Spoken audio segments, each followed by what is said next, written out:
Aloha, family! Aloha! Hello! How's everyone doing out there? We miss you all so much. We're here in our beautiful new home in the Catskills, and we are sending this transmission to everyone as an opportunity to tune in with us, with yourself.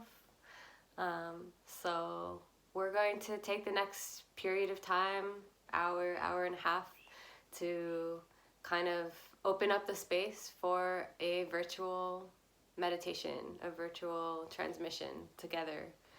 And the intention is to kind of tune us all back in to, our gatherings, our meditations that we're so used to having out in the world and connecting with the beautiful altar place that we carry. And we feel that it's really important to continue that. So we want to send that this way and see what comes of it. And we're hoping this is going to be the first of many. We just want to continue to create like a series of transmissions and focus on different things and have conversations with all of you and just be able to continue to deepen our time in isolation a little bit more.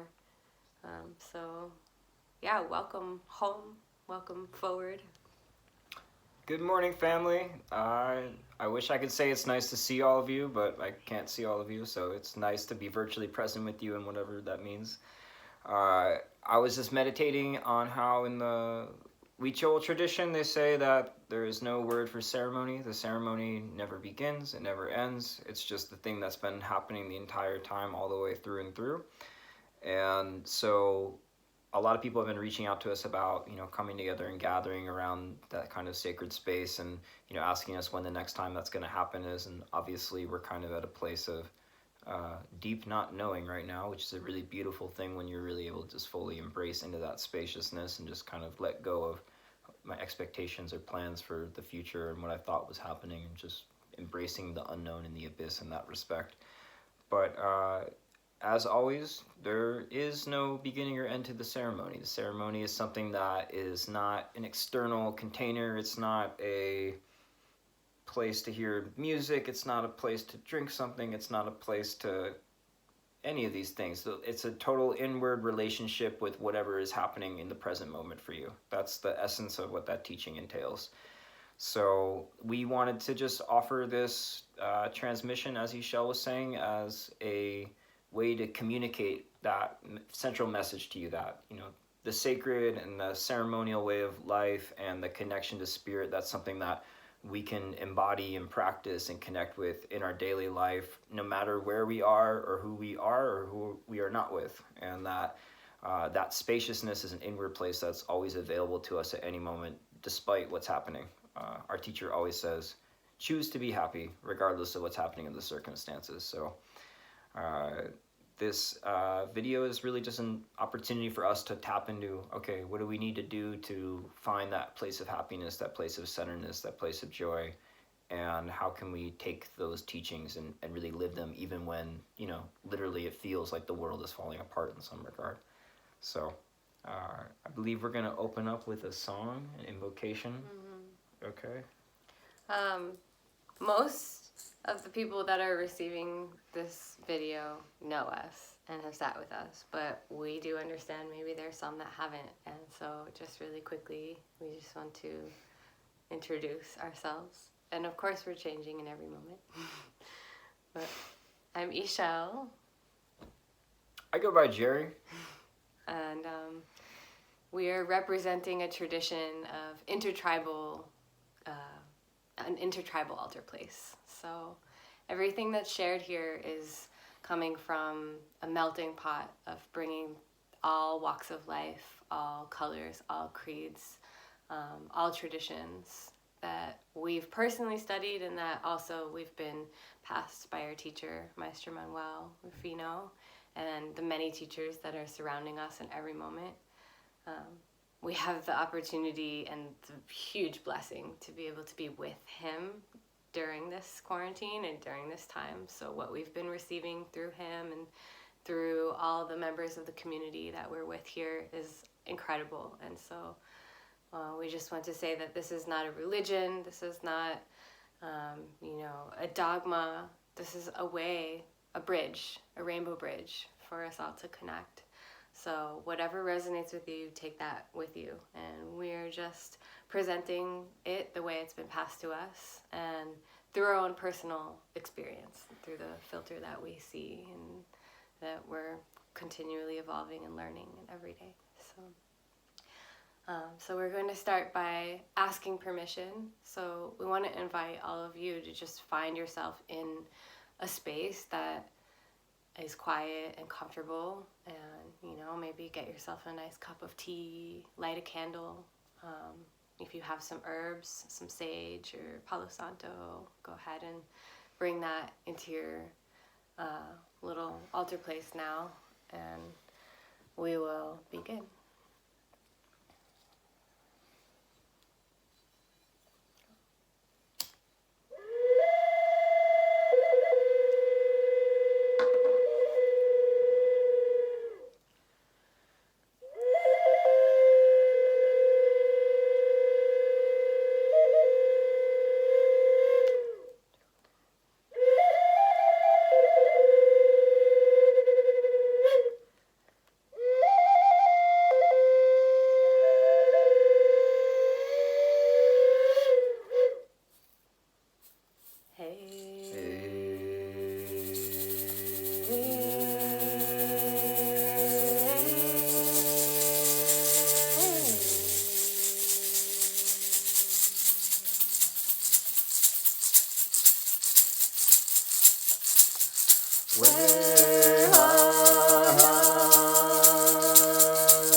to Mama, Mother Earth.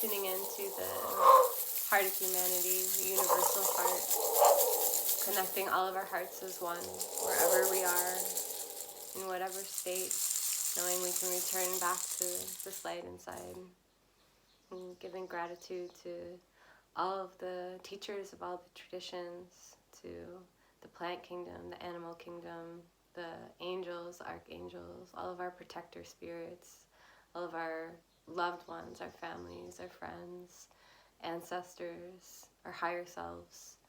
We're calling all those forces in to be with us here in this meditation and at this time to guide our steps inward and to guide our visions for what is coming next. Thank you. Aho. Ooh. So we wanted to start by opening this meditation with pulling some cards for us. This is with the question of, what do we need to know at this time? What is the message for us to meditate on at this time? So I'm going to pull an Osho card. This is from the Osho Zen deck, which is one of our favorite ones to read from. So, tuning in with all of you out there, what do we need to know at this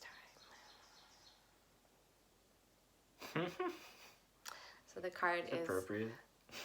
letting go. It's pretty.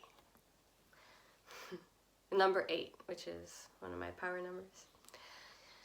So in this image of lotus leaves in the early morning, we can see in the rippling of the water that one drop has just fallen. It is a precious moment and one that is full of poignancy. In surrendering to gravity and slipping off the leaf, the drop loses its previous identity and joins the vastness of the water below. We can imagine that it must have trembled before it fell, just on the edge between the known and the unknowable. To choose this card is a recognition that something is finished, something is completing. Whatever it is, a job, a relationship, a home you have loved, anything that might have helped you to define who you are. It's time to let go of it, allowing any sadness, but not trying to hold on. Something greater is awaiting you now. New dimensions are there to be discovered. You are past the point of no return now, and gravity is doing its work. Go with it. It represents liberation. In existence, there is nobody who is superior and nobody who is inferior. The blade of grass and the great star are absolutely equal. But man wants to be higher than others. He wants to conquer nature. Hence, he has to fight continuously. All complexity arises out of this fight. The innocent person is one who has renounced fighting, who is no longer interested in being higher, who is no longer interested in performing, in provoking that he is someone special, who has become like a rose flower or like a dewdrop on the lotus leaf, who has become part of this infinity, who has melted, merged, and become one with the ocean and is just a wave, who has no idea of the I. The disappearance of the I is innocence. So letting go.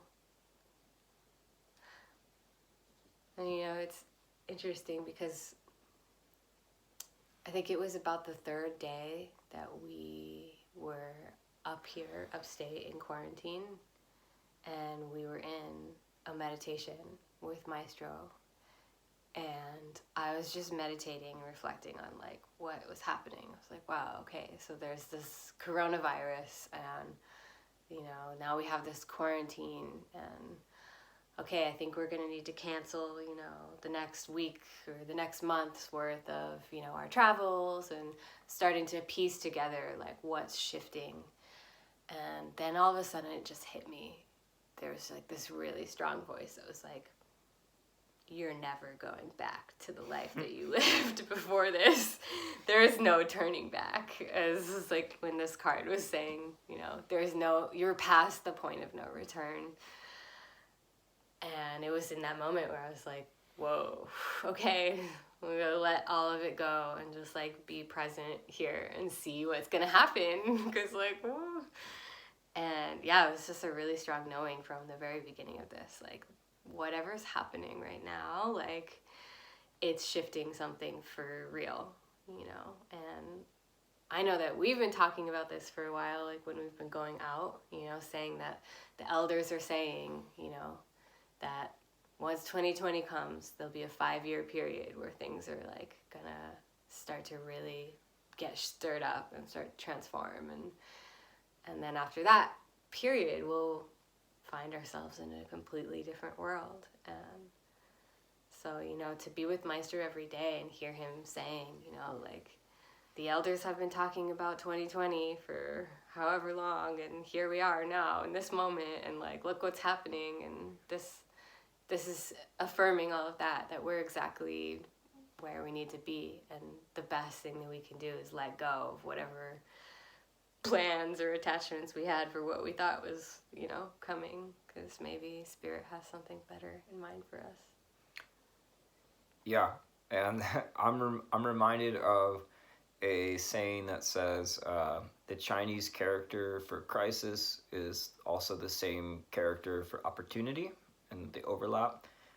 I don't actually know if that is true. I did read it, but I'm not sure if it's true. Can I say something about that? Go ahead. We heard Marianne Williamson speaking yesterday on our community's Heart and Mind Festival online, and the way she explained it was that to make the character, like write the character for crisis, it's you take the character for opportunity and the character for danger, and put them together, and that is the character for crisis. So it's when danger and opportunity meet. Excellent. I missed the Marianne Williamson talk, so it's good that you paid attention to that. Yeah, so it's just like, as always, it's really just what I always tell people when they come to sit with us in meditation is like this whole thing is really just an exercise in shifting your perspective. That's it. We can look at like things falling apart and crumbling as, oh my God, like that was my identity, that was my belief system, that was my job, that was that relationship, that was whatever the thing was. We can look at it from that place of loss and grief and frustration, and on a certain level we have to feel that. I was listening when we were building out the kitchen over here with Ishel. I was listening to Ram Dass talk about grief, and he said, yeah, I oftentimes tell people that a good period of time to really fully grieve is like 2 years. That's really like the good amount of time for you to really process and let go of something. And like he was saying it with this kind of small sense of humor, because that's a really long time to grieve over something, But at the same time, can we grieve while also holding in our heart like the grace of what's happening and the opportunity that's presenting itself, where like, yeah, this is difficult time for all of us.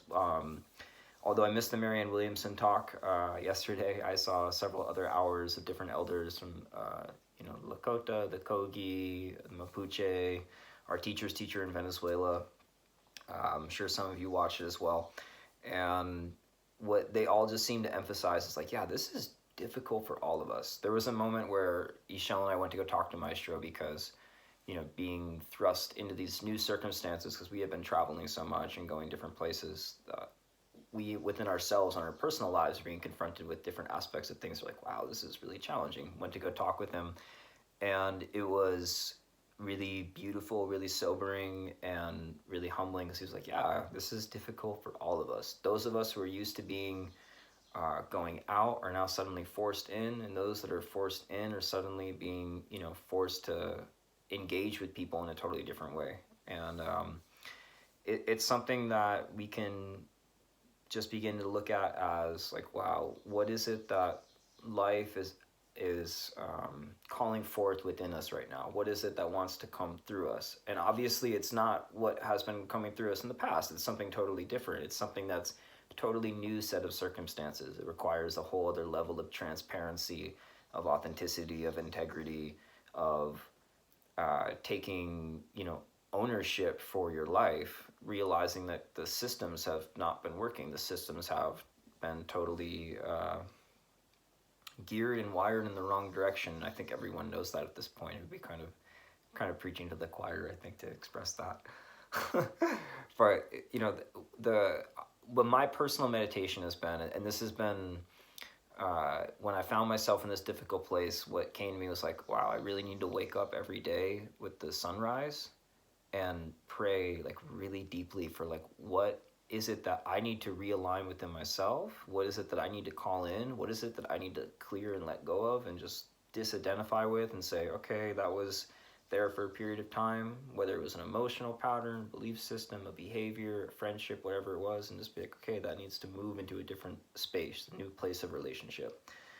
And what I've just been doing every day has been like waking up around 5:30 when the sun comes up, regardless of what time I go to bed, and making that a discipline. And then praying with tobacco, praying also just with vocalizing, just the invocation, really praying from the heart and speaking from the heart. I found that that's going outside and doing that has been super powerful. And Meister Manuel was talking about how there was an elder, and his way of praying would be he would run around outside through the village that he would live in at full volume, just totally, wow, creator, creator, being totally outrageous and absolutely ridiculous, because the whole idea is like that was the only way to get the creator to actually listen, was to like put yourself out on the line fully and be like, this is what I'm calling in, this is what I'm letting go of, and being 100% oneself, that kind of thing.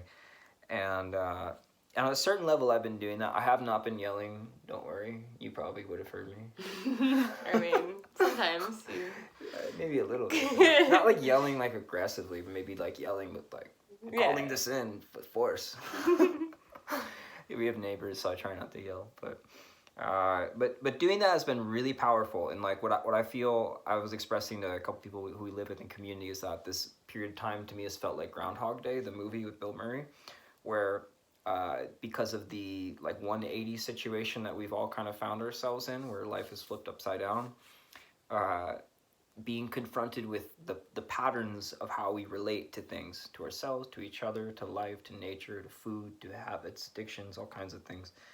And every day is an opportunity to rewire those patterns. And when you're literally in quarantine, you just can't help but be confronted with those things. It's a very beautiful thing. I was trying to do a fast yesterday, and I said no to everything, and then suddenly I found myself eating 3 delicious muffins.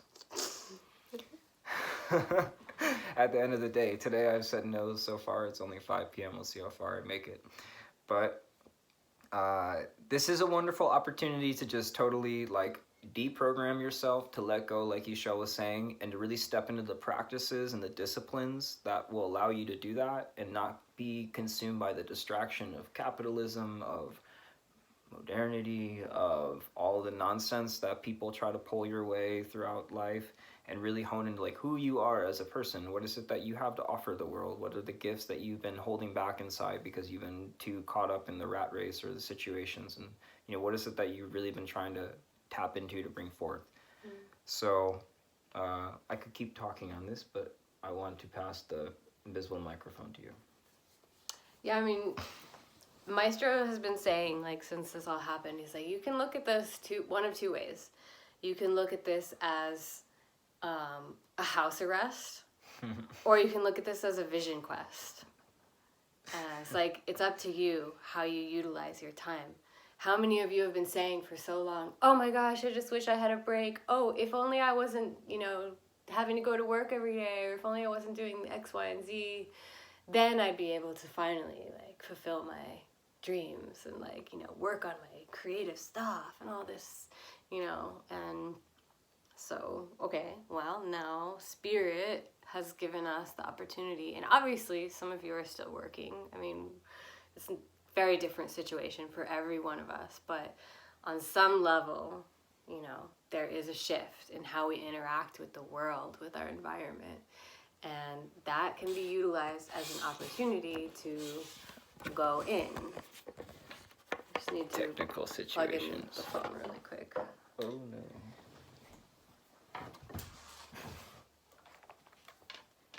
This is true crisis in action. The phone is about to die, but it's an opportunity to be spontaneous. So, you know, it's been an interesting meditation for me because, well, those of you that know, I just released my second album, which I'm just like really excited about, and I'll send you all the link. But it took me 4 years to make that thing because I would go many, many months without even touching it because I'd be traveling or I'd be busy with this project or these emails or this and that, or like going here and then, you know, all the things that life present for us. And so once this quarantine happened, you know, and we started to settle in here, I started understanding like, wow, this is a golden opportunity for us to slow down, take a break, and really start to cultivate the vision of what's coming next on the path in our lives, and really like how we can create an offering for the world that is meaningful. And this is for all of us, you know, we all have a mission, we all have a vision, and a lot of times we're just too distracted to do anything about it. So this is a moment of that. But what I found really quickly is that there was an assertion of old patterns or fears or things that were starting to come in the form of like really massive resistance to doing something creative or to doing something, you know, that I'm taking into my own hands. And a really good example is this video. We've been like, okay, we really want to reach out to people. We really like, we miss everyone. We, you know, like it's been, you know, 7 weeks almost, and we haven't really touched base. And there's been many times when we've like gotten close to like sitting down and doing this video, and I just like noticed in myself like this huge resistance. And like I really sat with that yesterday. I was just like, what is this? And then I remembered the book, The War of Art, which we've recommended, but this would be a wonderful moment to listen to it on audiobook or read it. It's by Stephen Pressfield. It's called The War of Art. And there's a quote in there that says, "Resistance is experienced as fear. The degree of fear equates to the strength of resistance. Fear doesn't go away. The warrior and the artist live by the same code of necessity, which dictates that the battle must be fought anew every day." So, understanding that it's usually the thing that we have the most resistance to that we should be going straight towards. And when we're faced in a period like this, where we have a lot of choices of how to spend our time, we have a lot of choices of what to think about, you know, what to feed into of like what we're hearing in the news, and like, you know, there's a lot of scary things that we could entertain right now, and we have a lot of choices.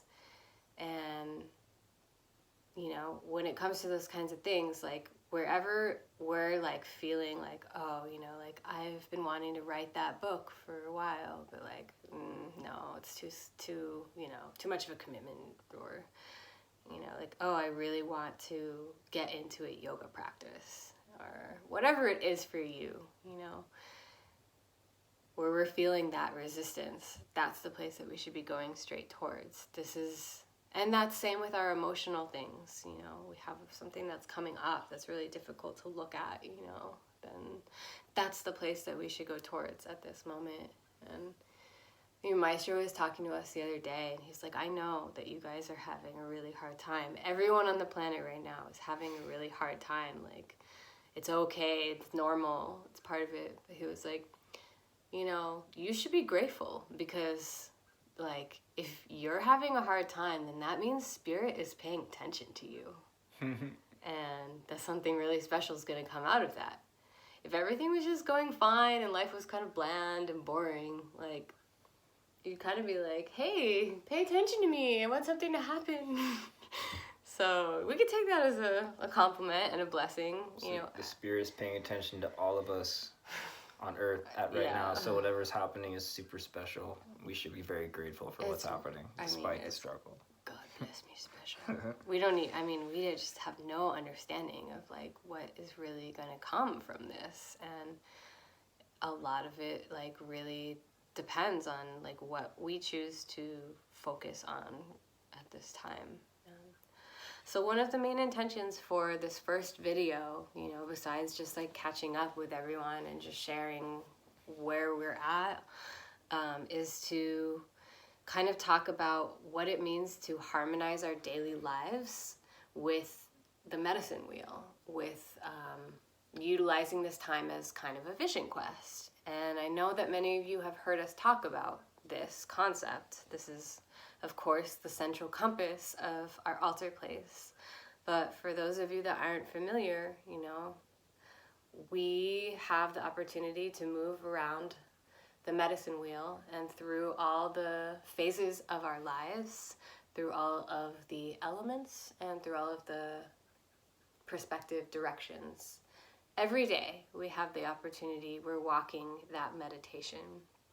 And so today we're going to walk that meditation within probably the next hour or so, and kind of talk briefly a little bit about what we can do throughout our day as we're at home during this time to kind of start to go deeper into that practice. And this is really exciting for us because we've been talking about this literally for years, like in Integration Circle, like, you can do this every day and here's how and this and that. And it's like, now, like, we are living that, more than ever.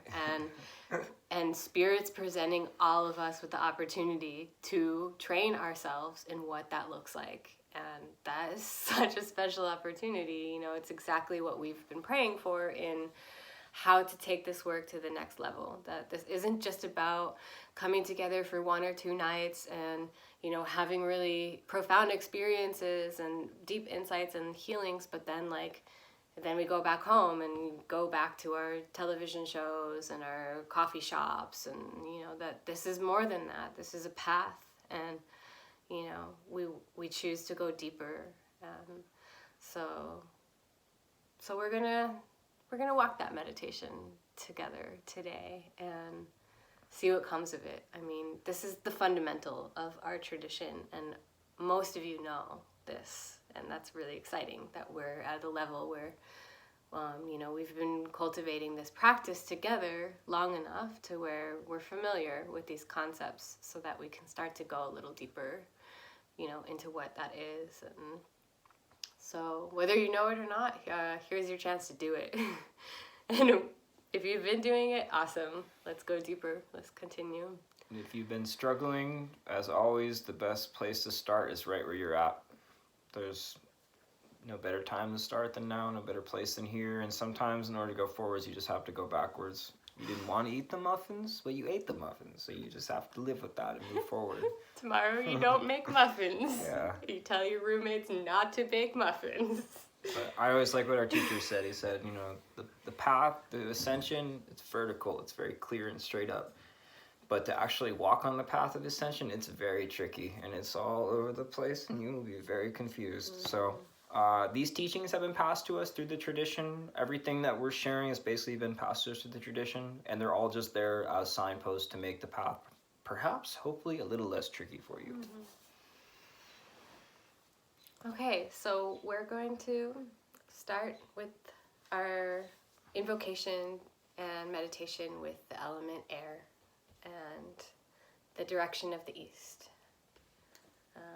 So just a recap or a note, as you all read in the email that we sent with this video. You know, we have included the lyrics to the songs that we're singing so that we can study together and sing them together, which is also a great opportunity because we're not in the dark. We're sitting here in the light in our living rooms, and we can read our notebooks and mess up all we want. And really practice these prayers. So, you know, just follow along with us with the songs, and, you know, we'll go from there. So I'm going to just do an invocation really quick to the air, and then we can sing it. You okay?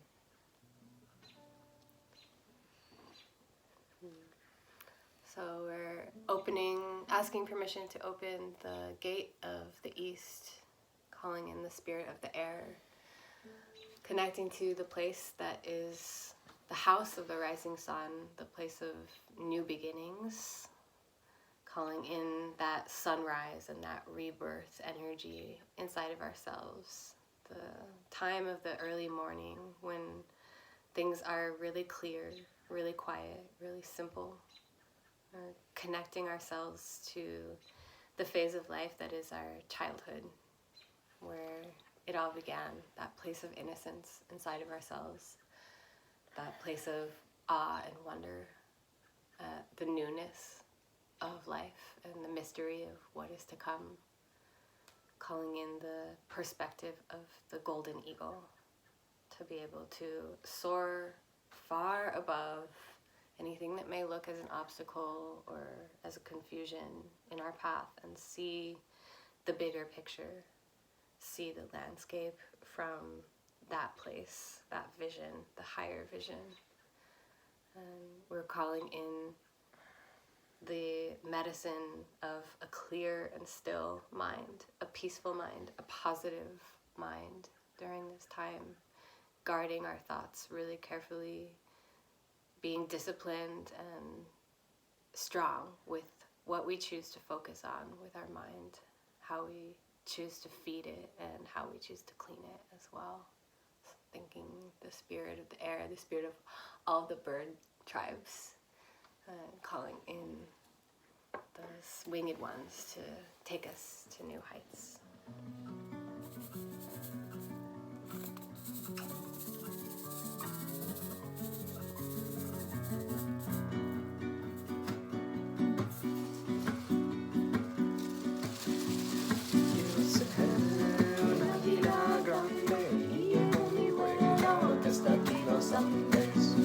Yo quiero ser un águila grande y llevo mi vuelo desde aquí los Andes.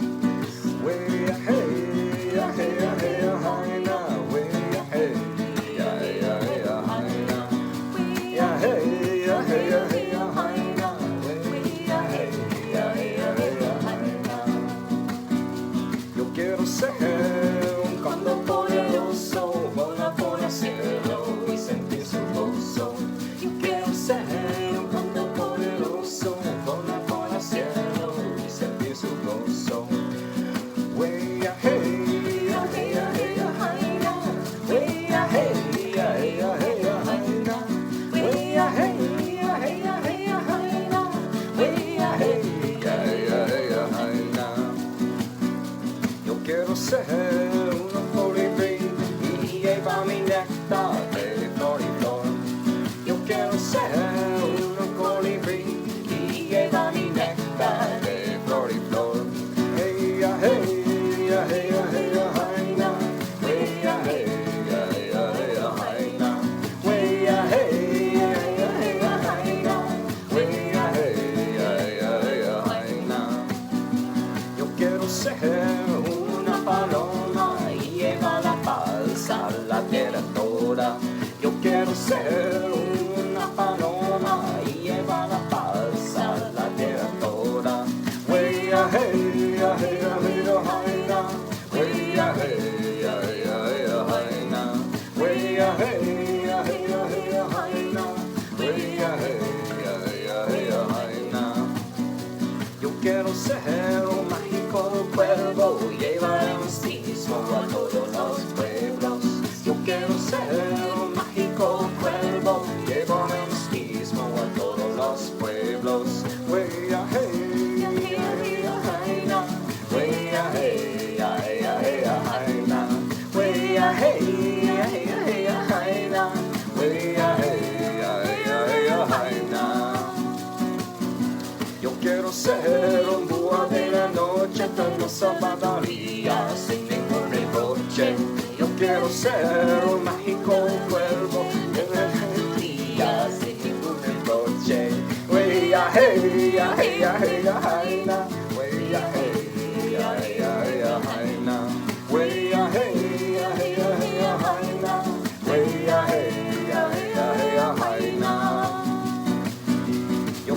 ser una guacamaya y canto sazón toda la mañana.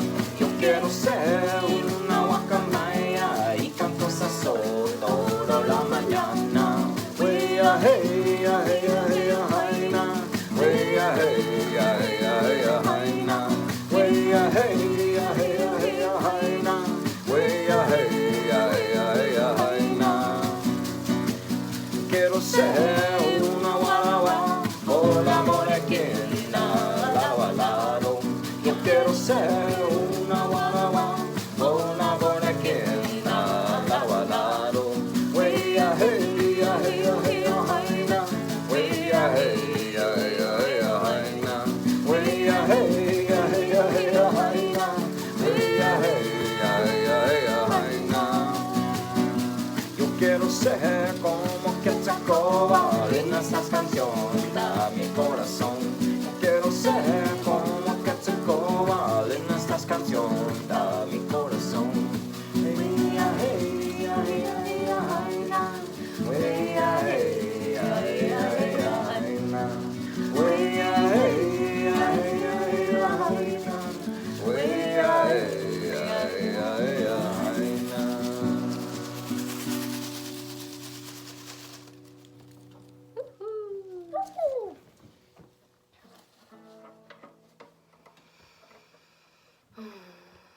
So I want to talk a little bit about how we approach each day waking up.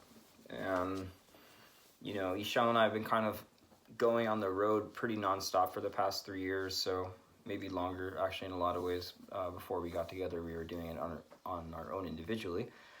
But one of the blessings that's come from this situation of the quarantine has been the opportunity just to go really deep into the practices and turn daily life into a retreat where it's not just, you know, for us personally, it's been difficult to establish certain things on a really consistent level when you are on an airplane every 2.5 weeks. So this has been a really good thing for us as an opportunity to like tap into a certain level of groundedness that's been really beautiful for us. And you know, these have been practices that we've been integrated with our community for quite some time. So you know, just to start the simple thing, like I said, I start the day usually just waking up around 5:30, going out, praying with the Chinupa, using that as an opportunity to really just call an invocation as to what it is you want to bring forward in life. Obviously, if you don't have a Chinupa, the herbs are a wonderful tool. But you know, just using your sage or your cedar or whatever it is. Just going out with whatever it is that you have as an offering. Like, it can be food, it can be a song, it can be something you've written, it can be a sacred object, just something that like connects you as an offering. You know, with the Chinupa and with the tobacco, in the tradition, you never inhale the tobacco. It's always an offering directly to the spirit. It's always something that you draw in to the mouth, but you don't inhale. It's something you're giving back, and that's the reciprocation that comes through the prayer. So I've been doing that, starting just with prayer in that respect, and then you know, coming back into going into psychophysical exercises, the yoga of our tradition. We study under the lineage of an initiatic tradition, so it's tied into yoga, astrology, nutrition, meditation, diet, sacred traditions from all traditions. It's not specifically focused on one culture or one religion or one belief system, but it tries to find the unifying thread in all these cultures. And we have a series of exercises that are based with pranayama and with physical movement and yoga, just to get the energies of the body moving and heated up. So I believe we were talking about releasing a video specifically of those basic morning practices that we do. Yes, this will be one of the videos in the series, and hopefully it will be from Maestro Manuel himself. So if not, we'll do it, but we're waiting for him to tell us because he said he wanted to do it. I will say that whatever your physical form of, you know, practices in the morning, yoga, whatever it is, one of the things that they say is the most important thing is that you get your blood rate high enough to where you're sweating first thing in the morning. So that's part of it. And then the reason they're called psychophysical exercises instead of just physical exercises is because it's a moving meditation.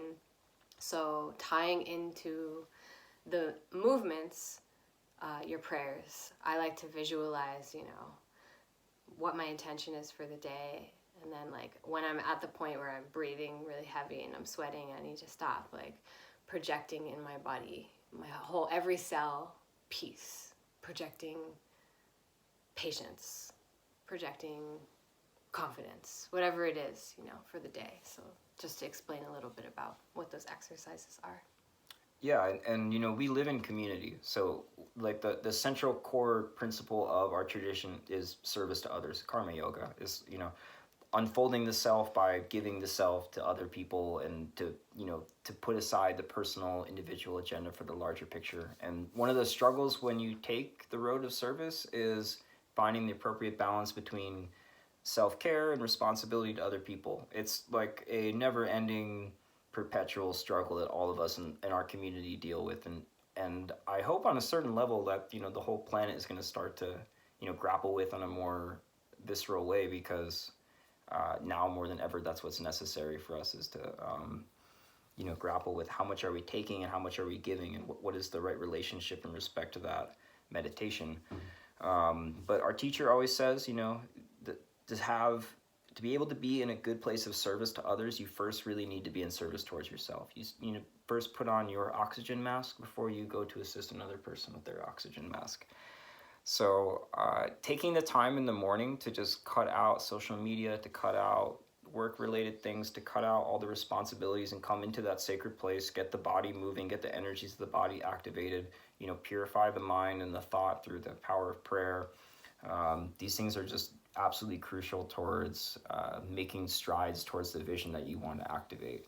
And what I found also is that just waking up early in and of itself is such a deep medicine. I'm like, wow, just getting up earlier than you want to. I mean, the experience that comes to me when I wake up like around 5:30 is like extreme resistance, like Ishel was talking about, almost pain inside of myself. Oh God, I want to wake up. The feeling of that.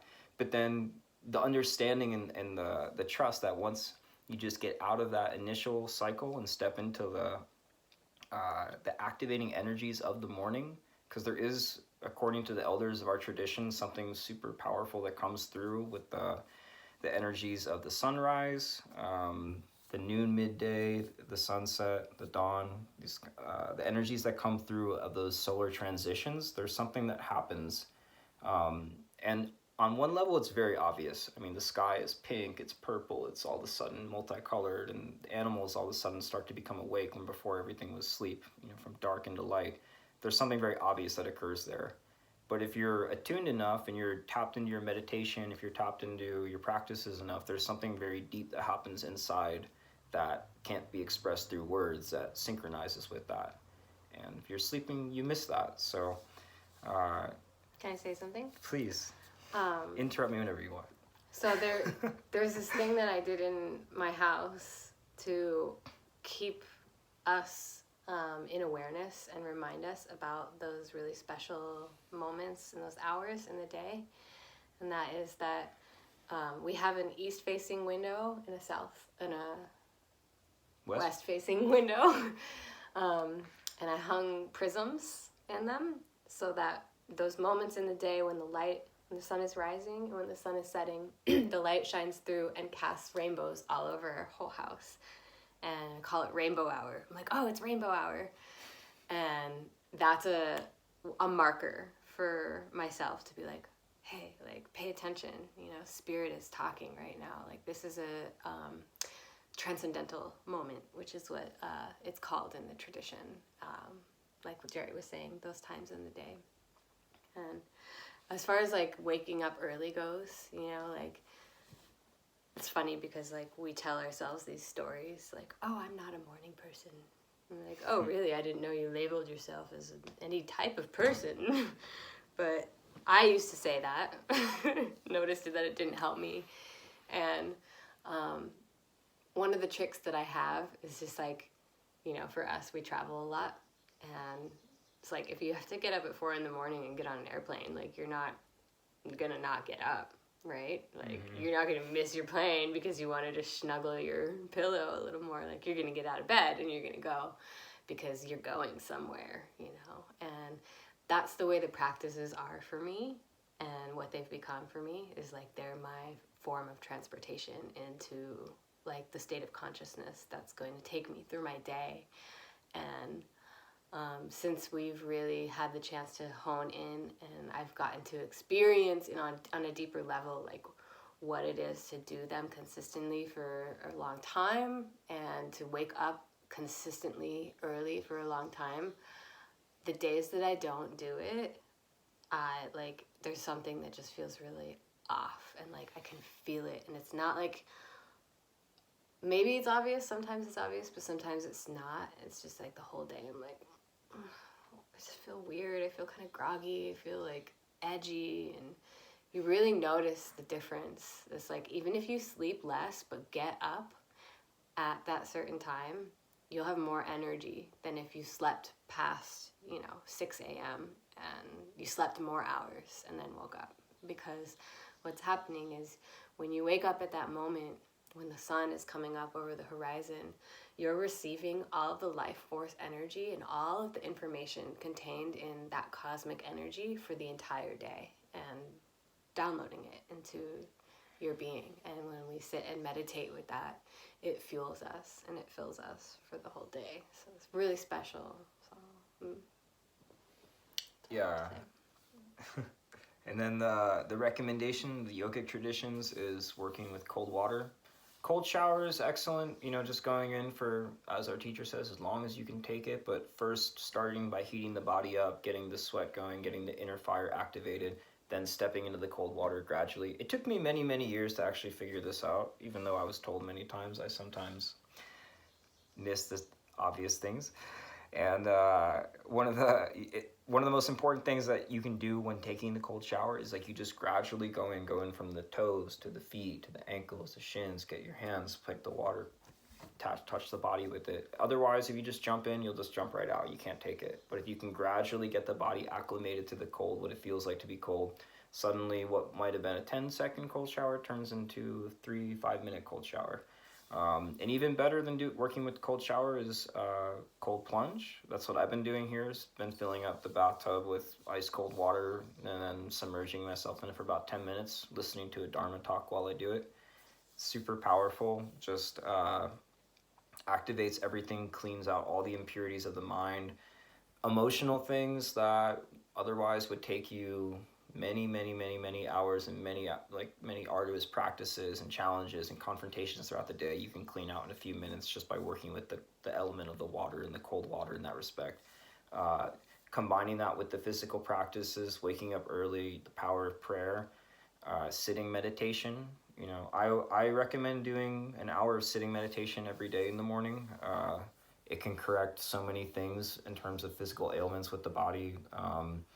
Obviously, bringing emotional, mental clarity to the mind, and having the synthesis of these different practices together, they really feed off one another. They can bring you to a place of vibrancy and wellness and happiness, like right away, without having to take anything in, just returning you back to your natural state.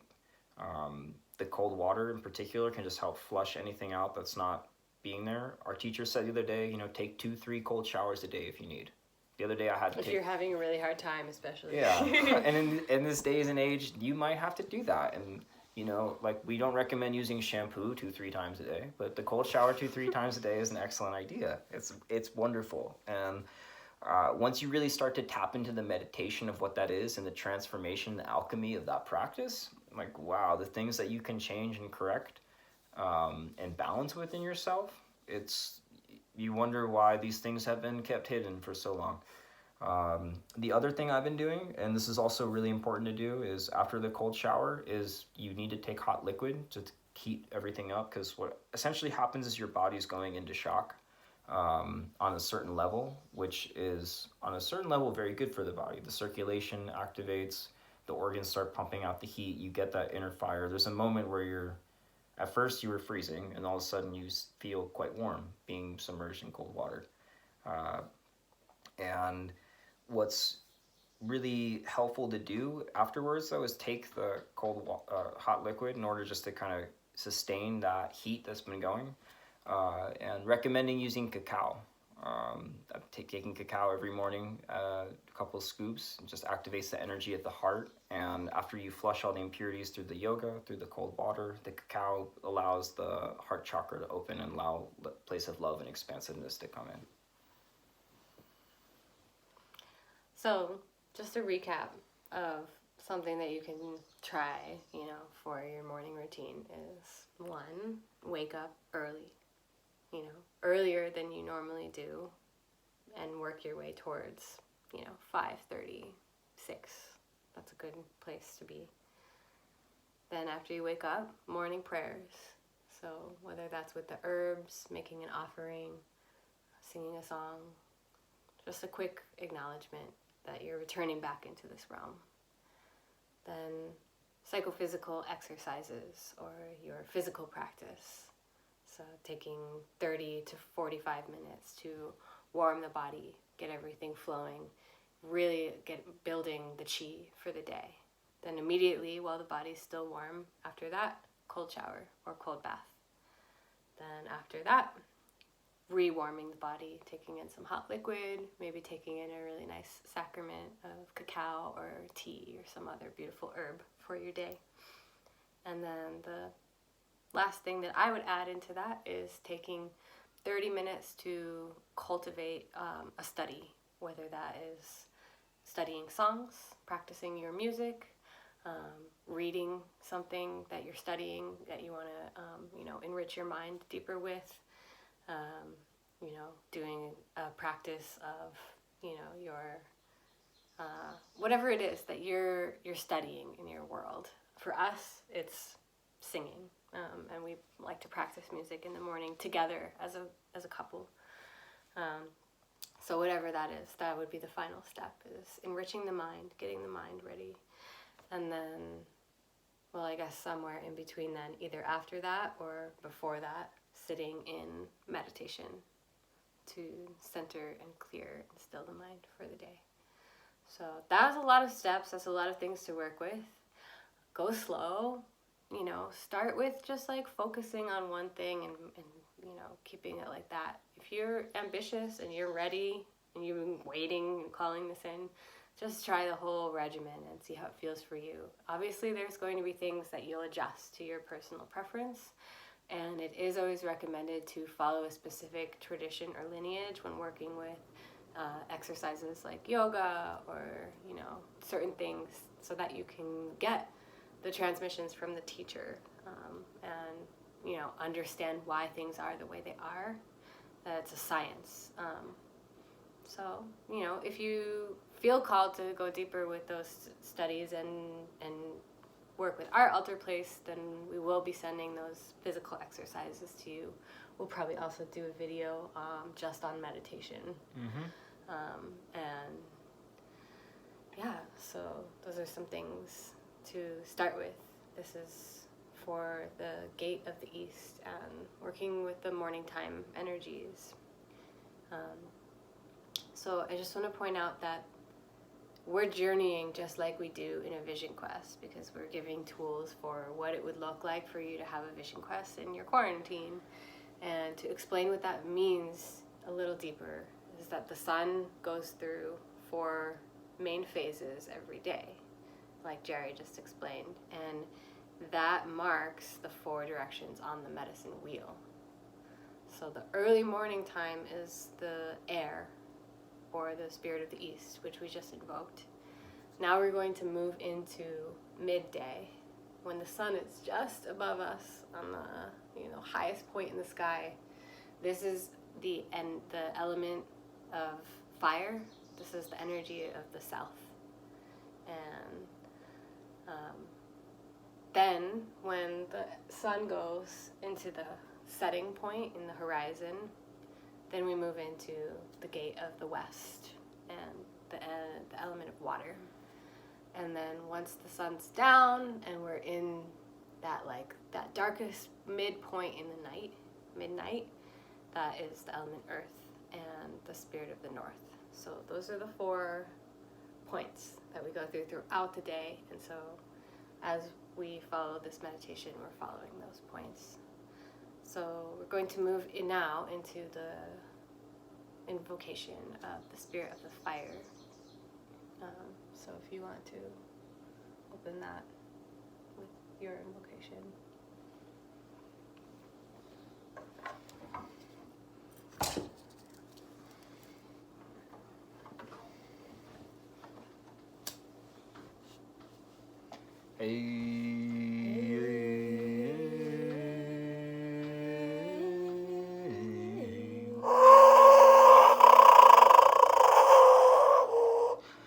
Oh, spirit of the south, calling on the energy of the coyote, the jaguar, the wolf, calling on the energy of the heart, calling on the purification of the community, calling on the transformative energies of the fire, calling on the power of self-expression, asking for us to step into our individuation and our connection to the larger whole, asking to connect us to our adolescent years, to the spark, the part of ourselves that can take on the world, that doesn't back down, the fearlessness, the part of ourselves that welcomes everything in and doesn't push anything back, understanding that everything is opportunity for transformation, opportunity for greater wisdom to come through. So thank you to the spirit of the fire for the creativity and the passions, for keeping us in a place of joy, laughter, and open-heartedness for all of creation. Aho.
Shalom ala Elohim.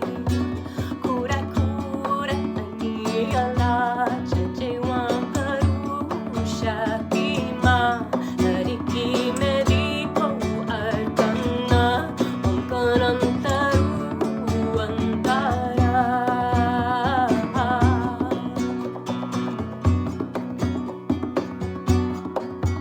Maybe I'm back to leave. Hopper Isis, Mother Queen. Holy Shiva, Yeshua. La Osiris, Father God. Elohim, Gabriel, Mikael, Raphael. Elatis, Lemuria. Seraphim Antara.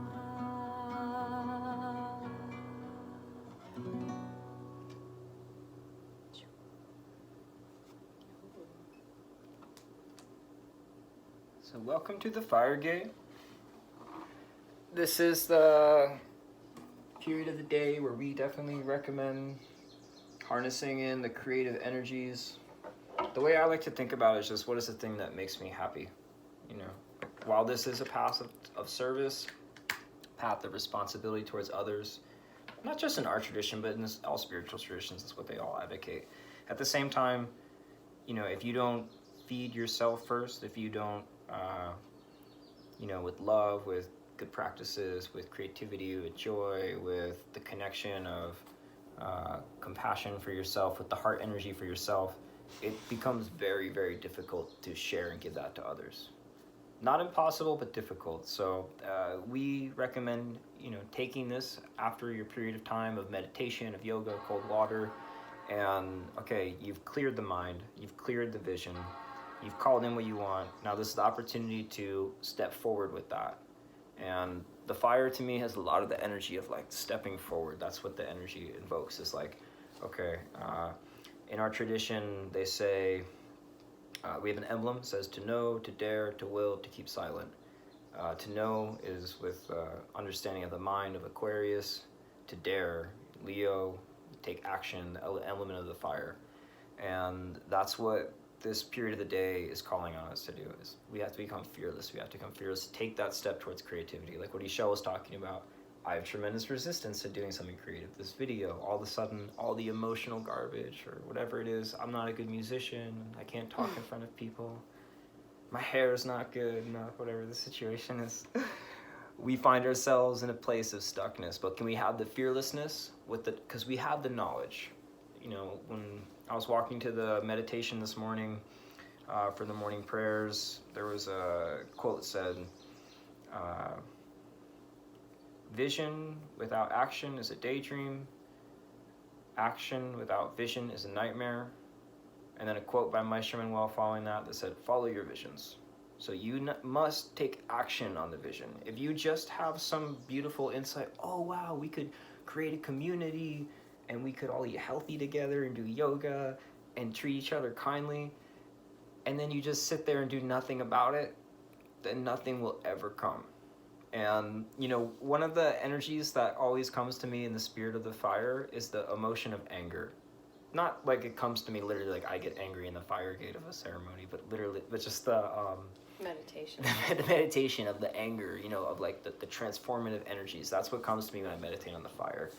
And I think that Maestro Manuel was giving a lecture and he said that Mahatma Gandhi said, everything I did was out of anger.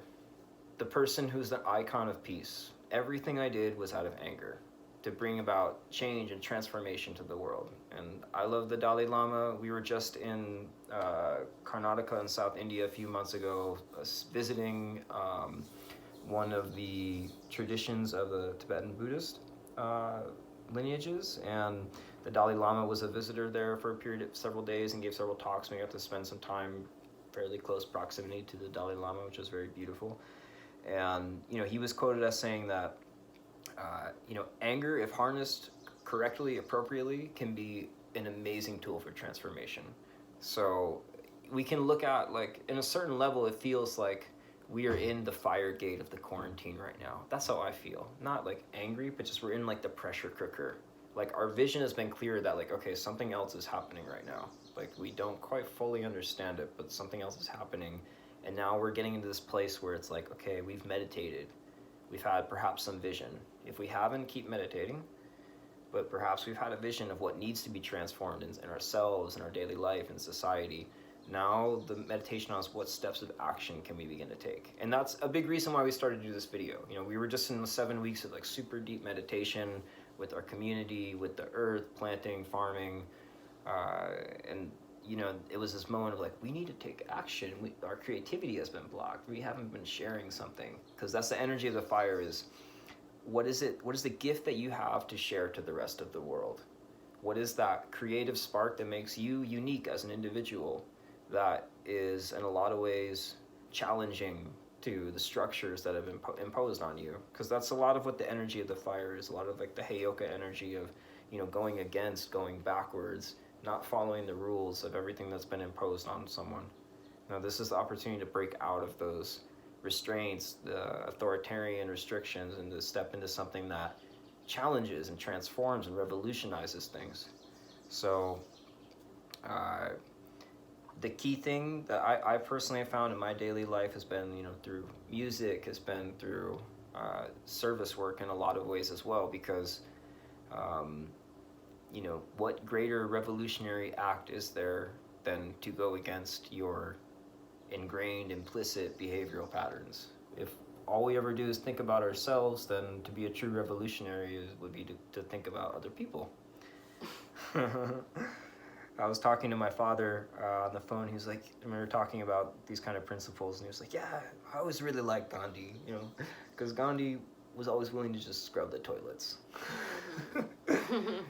It just and a lot of times we mistake creativity with complexity.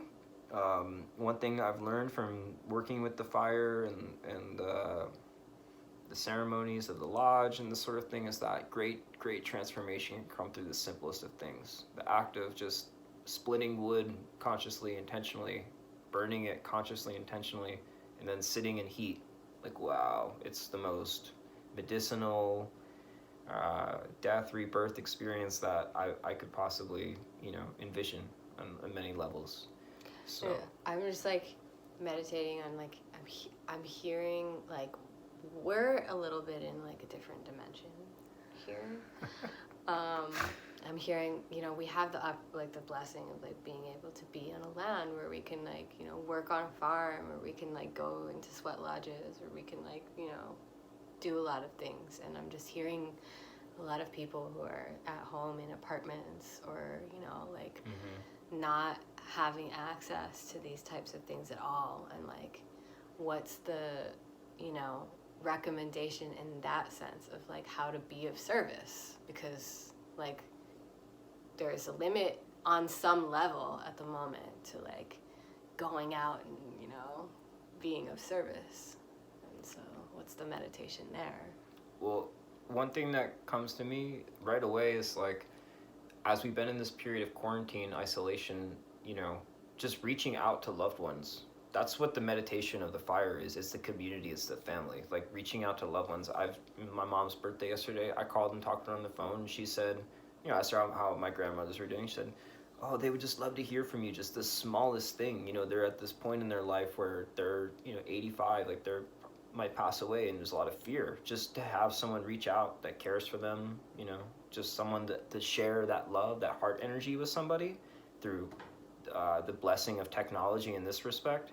I mean, that can save someone's life in a lot of ways, just to let someone know that, yeah, I'm here if you need something. We care about you. We're physically very far apart, but like we're all going through a similar struggle when we care for one another.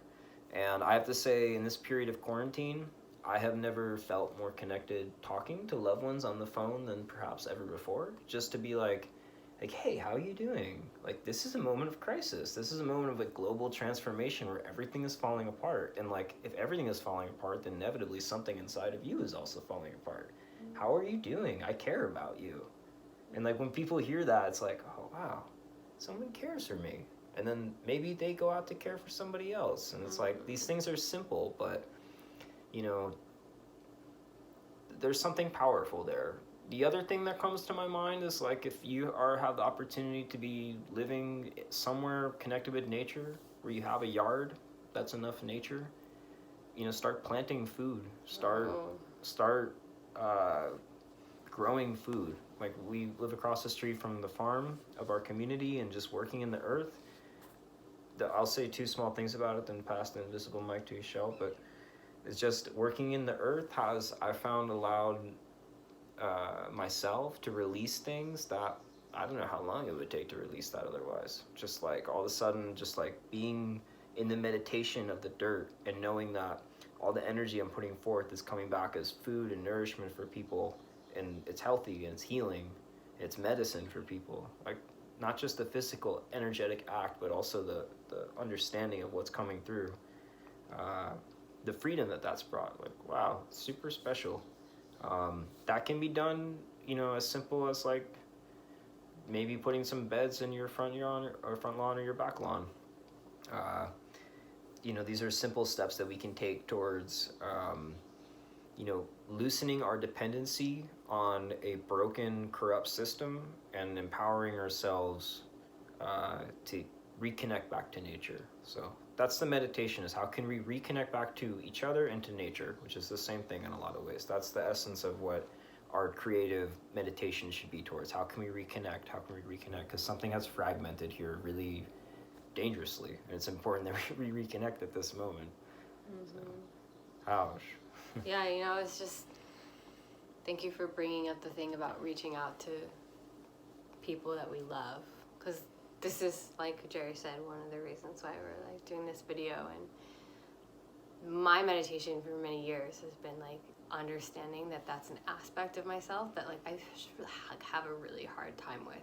Like I connect with people on a different level than like talking on the phone or like writing emails, like, and so it's hard for me to like do that. And it's been a really beautiful meditation during this time to understand why that is so important.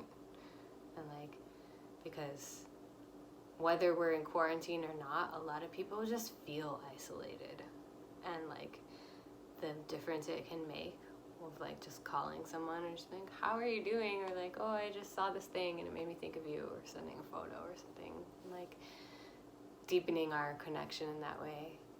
So that resonated with me a lot. But another thing that really like I've been meditating on of how to be, of service during this time and how to activate our potential is understanding that, like we have the opportunity right now to cultivate our offering and our dharma, which means our spiritual work, on this path in such a deeper level, because we have the time and space. And so it's almost like this is a moment of preparation for representing ourselves into a world that's going to really, really, really need our help after this, and really going to need people to step up and step into roles of service and roles of light work on the planet. So our, Maestro was saying the other day that he's like, this is Spirit's giving you right now the opportunity to step your game up, and that, we were talking about, who was it? The Kogi in Colombia. We were talking about, they're like maybe without water right now, and they're, without food, and how do we reach out? How do we help them during this time of crisis? And, he said to us like, well, like if you can't even help like your neighbors and like think about the people in your own neighborhood, like then what does that say? Like how are you supposed to help people that are on a different continent? And there's, he was bringing to us the awareness that there's many, many ways that we can do very simple things in our own neighborhood to really start to make a difference. And that thing of act globally, think globally, that like maybe your next door neighbor is an elderly person that like needs some groceries, and it's safer for them to stay home and you get them the groceries and deliver it to them, versus them having to go out and do it. Maybe that's a simple act of service that we can do right now. maybe you have a larger vision to start a, program to help the elderly, and, give them, services, in-home care services. Maybe you're giving them, sharing your sacred music or your sacred art with them. And this time is an opportunity for you to create a website and create material and, all these things that go along with that. This is a moment for us to build a new way of relating to the world. That's why we're on your screen right now. Like, whoa, thank you, technology, for the power for us to connect in this way. How do we utilize that to be of service to other people? How do we utilize that to connect our hearts deeper, and not from a place of like, oh, I need to make money, I should build a website right now and do this and that. But like, what's your vision? What's your dream? What are you creating in your life? And how can we take that to a deeper level? I mean, these are all things to meditate on at this time. And like Jerry was saying, like concrete steps towards that. One of my biggest recommendations to anyone ever is, if you haven't done it already, it's not that genius, but make yourself a to-do list. Make yourself a list. Then, I even go a step further and I put in like, what are the logistical priorities for my life? What do I need to take care of today, this week, this month, to make sure that my life is like, taken care of, things are wrapped up. And then next to that, I have a visionary to-do list. For me, one of my visions is like creating an album with Jerry. I'll just use that as an example. Oh. I wasn't going to tell him, but now he knows.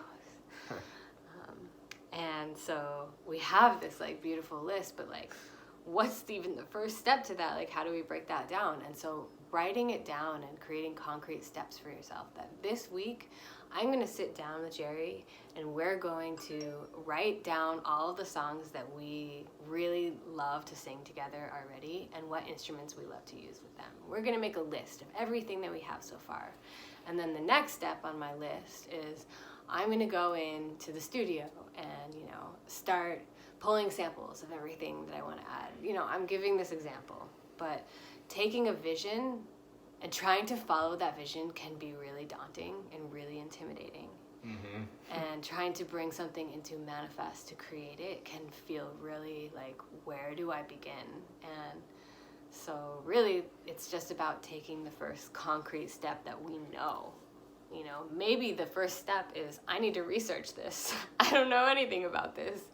So then we put that on our list. I need to research this, and I'm taking that step to that direction. So setting goals for yourself, having an accountability system, like your partner, like people who you live with, friends and family, of sharing. I have this vision. I have this dream. I have this thing that I want to start creating. And can you help me with this? Or can you check in with me to see how I'm doing on this? I can't tell you how helpful it was to have many, many of you, every time we'd see you, be like, hey, what's going on with your album? How is it? And I'd be like, oh yeah, okay. I gotta get back on that, and having a way that we can have people supporting us. Our teacher says to take really good care of your visions. Don't share them with everybody, because you might end up sharing it with somebody who's going to say to you, oh no, that's not possible. Like, what about that? That thing is going to get in the way of you being able to do that. The economy right now is never going to support this and that, Do you really want to share that vision with that kind of energy that's going to be co-creating what's happening in that process? No. So being mindful to share your vision with people will support you, that will, say, hey, I don't have the money right now to put into this project, but I know a friend who has the X, Y, and Z, or hey, I have a material that you might need, or I learned this thing. Just finding people that really are holding that vision in the highest and best. It was interesting. I was in a meditation the other day. I don't know how this relates exactly, but it just came up really strongly in my head. But I was in a meditation the other day, and our teacher is telling us a lot, like over and over and over, every time we come together and we do a prayer or we do anything as a group. He's saying, focus your prayers right now. Like, the world really, really, really needs our prayers. Like, pray for the world leaders, pray for the medical healthcare providers, pray for the elderly, pray for, the consciousness of what's happening, the changes that are happening, the indigenous people. He's telling us where to focus and direct our prayers. And, it's like humbling for me to say this, considering how long I've been on this path, but I had a serious moment where I was like, what does it even mean to pray? Like, what are we doing here? Am I just, because, the way I was raised is, it's like a conversation, right? Great Spirit, this is your daughter, Ishel. I'm giving gratitude and I'm asking for X, Y, and Z. Please protect and send love and support. And this is a beautiful way to pray, It's like, first giving gratitude for what we do have, and then asking if we need some support. But what started to happen in that process was I was like, I feel like I'm just running through, like, how am I going to fill 8 hours of this ceremony with this? Like, I feel like I'm just running through the same thing over and over again. And what came to me in my vision was understanding that it's not even so much about the words that we're saying, it's the vision of the prayer that's important, that we're visualizing the outcome that we wish to see. So if we're praying for, peace on the planet, we're not thinking in our head, peace on the planet, peace on the planet. Or we're not only thinking that.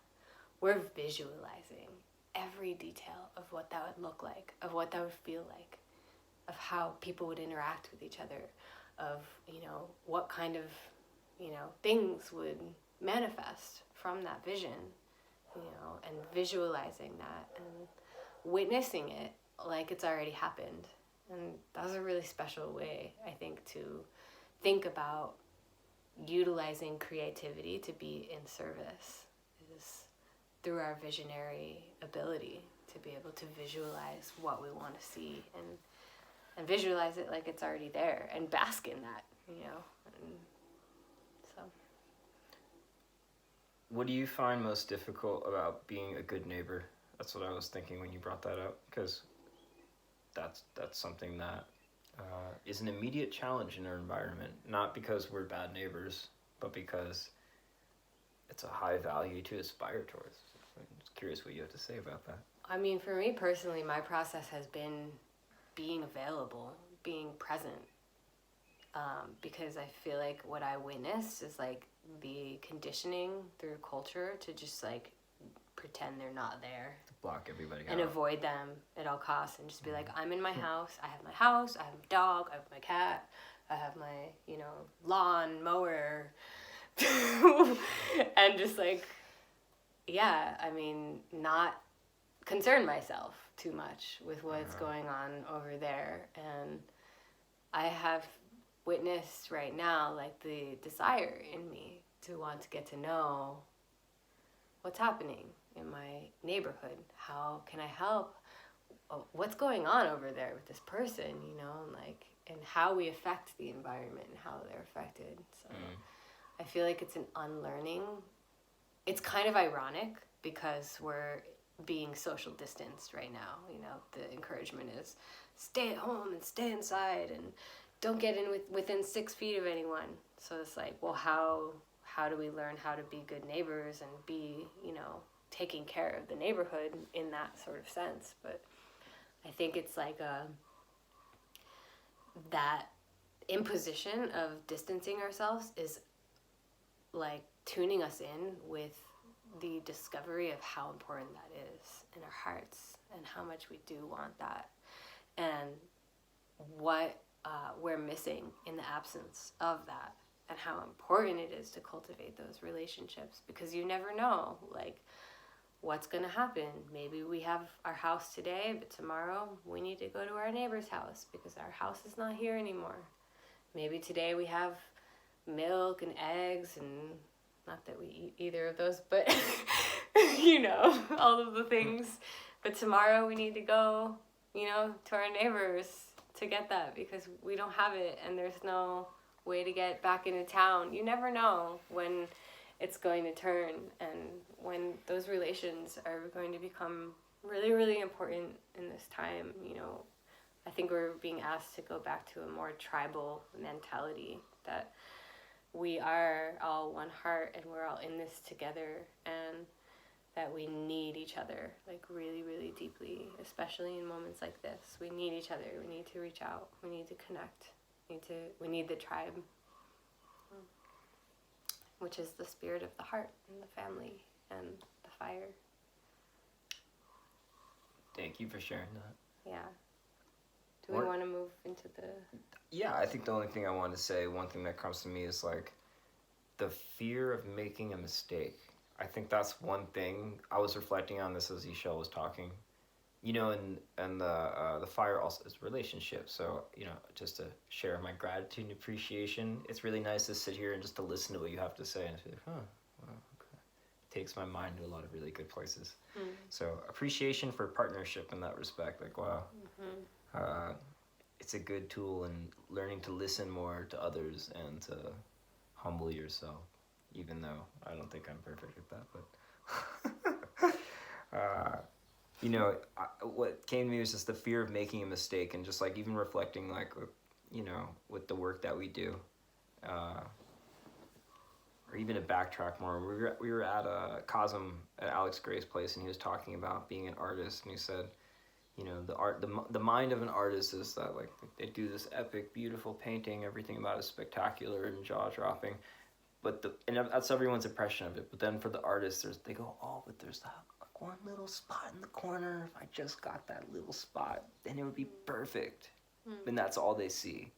And then that becomes, like, inhibition to, like, I'm afraid to make a mistake. I'm afraid to step outside of the comfort zone. I'm afraid to move forward with the vision, because what if I don't unfold it perfectly? Or rather, what if it does unfold perfectly? Oh my God, what then? What if I was right? What if I could do it? You know, it's like this funny inner dialogue that comes through. And so, yeah, that's just something that just was in my meditation as you were talking about, like, the fear of making a mistake. And, like, you know, one thing that I've really loved about doing this work with you is, like, because of the, you know, holding space for people going through healing and transformation, it's like there's moments where, like, yeah, there's certain mistakes you just can't make, and then there's other times where it's like there is a surrender and trust into the spirit of what's happening and the spirit that's supporting the prayer, that you just need to override that there is no mistake, that even the mistake was perfect in what had to happen. And like I said, obviously there's some things that just can't happen, which don't happen. But, like, just the little things that happen, the little glitches and mishaps in our lives, and how, like, those things are actually deep, deep blessings in disguise. They're like little Easter eggs that open trapdoors into other dimensions and ways of experiencing ourselves, and, you know, realizing that, like, our imperfections are what make us human, or what make us really beautiful. And so my encouragement, just as we exit the fire gate, is to just be fearless in understanding that imperfections are perfect, and just move forward with that. And don't try to understand that, because you will just become very confused. Okay.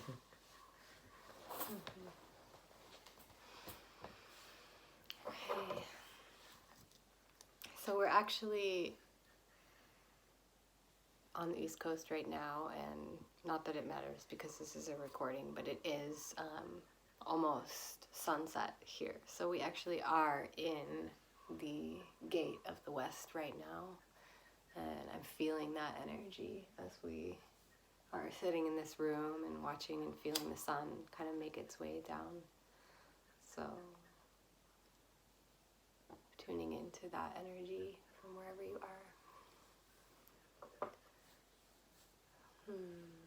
Hey. Hey.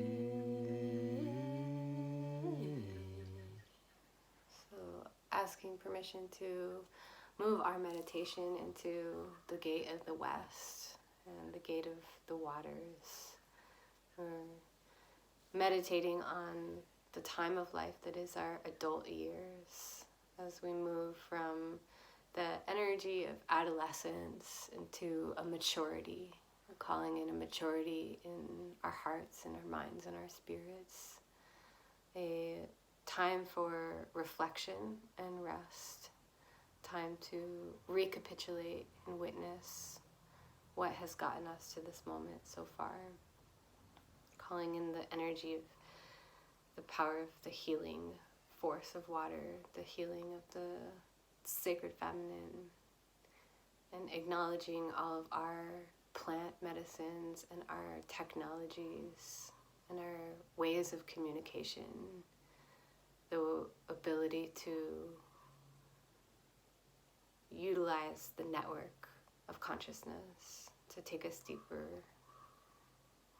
deeper into a state of communion with each other, with our ancestors, with our higher selves,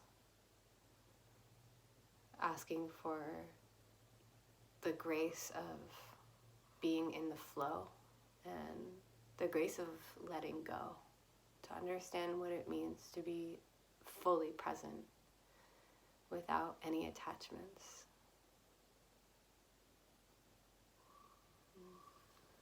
Invoking the waters that keep us present in every moment.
Segredo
the water.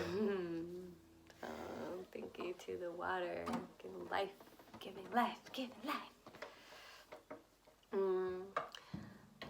So I wanted to share, for me, what has been one of the most powerful practices in this time of quarantine, which is the practice of recapitulation at the end of one's day, at the time when we're transitioning from our waking life into our dream life.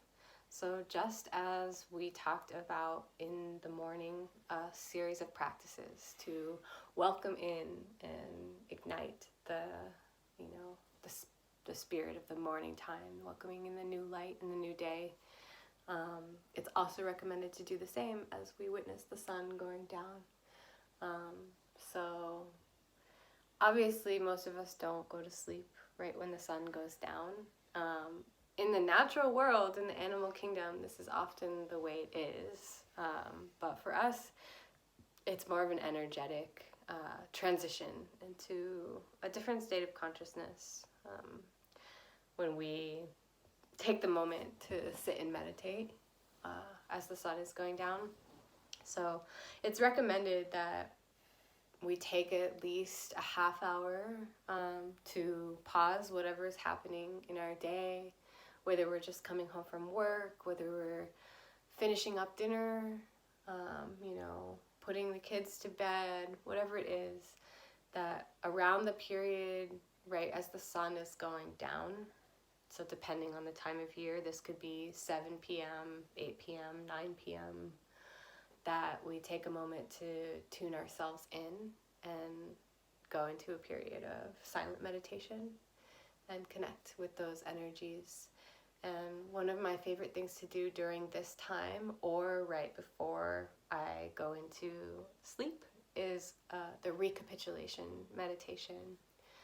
This is something that we will share as a separate video, but to get you started, it's a super, super simple practice, and I'll just go through it. Not the actual meditation right now, but just what the concept of it is. So recapitulation means to recap or to go back and remember something from the perspective of picking out a certain detail or a certain thing about it. And our teacher's teacher, Maestro Domingo Diaz Porta, wrote this meditation, and he says that we go through our day a lot of times without very much consciousness or awareness of why things are happening and what the deeper message is. And those of us that have been on this path long enough can attest to saying that everything has a deeper message. And that spirit is trying to communicate through us, through every interaction we have with every person, through every mishap, through every mistake, through every beautiful, memorable, remarkable experience. That this is a lesson for us, an experience. And so the recapitulation meditation is a chance for us to harvest the deeper meaning of that lesson. And what it looks like is tuning ourselves in, sitting in sitting meditation, and going back through our day. First, we start with visualizing in our head all the places that we went throughout the day. And then we visualize all of the ways in which we spend our time, every action that we did, everything, every interaction that we had. And then we visualize all the people that we spent that time with, all the beings, not just people, plants, animals, beings. And from that place, once we start to visualize all that, we watch it like it's a movie, then we pick out one moment in the day that was like really, really impactful for us. That was either really challenging or really special, something that stood out. And we ask ourselves, and we witness in our meditation, what was Spirit trying to tell me there? What was the lesson of that experience? And we meditate with that. And once we, identify that, we go even a step further and we ask, what was the karma that led me to experiencing that and getting that lesson? Like, what type of greater thread am I connected to that brought that lesson to me today? And that gives us a gemstone, something that we can harvest from the day. It's like, oh, today's theme was radical self-love, whatever it may be. And then once we have that gem, we propose to ourselves to hold that and utilize it as a tool to change, so that the next day when we wake up, we have one more piece of awareness in our toolbox of why these things are happening, why they're coming to us in this moment. So this is a powerful opportunity and a powerful moment for us to utilize the gift of meditation to extrapolate deeper meaning from our world and to raise our level of consciousness of why we acted in certain ways or what happened in certain ways. And so this is a recommendation of something that you can start to implement during the time of day that is, dusk and going into sunset, is taking some time to go into meditation and really witnessing and watching how we spent our time that day, what interactions we had, how we behaved. This is a really good time to witness ourselves from a place of non-judgment, from a place of, objectivity.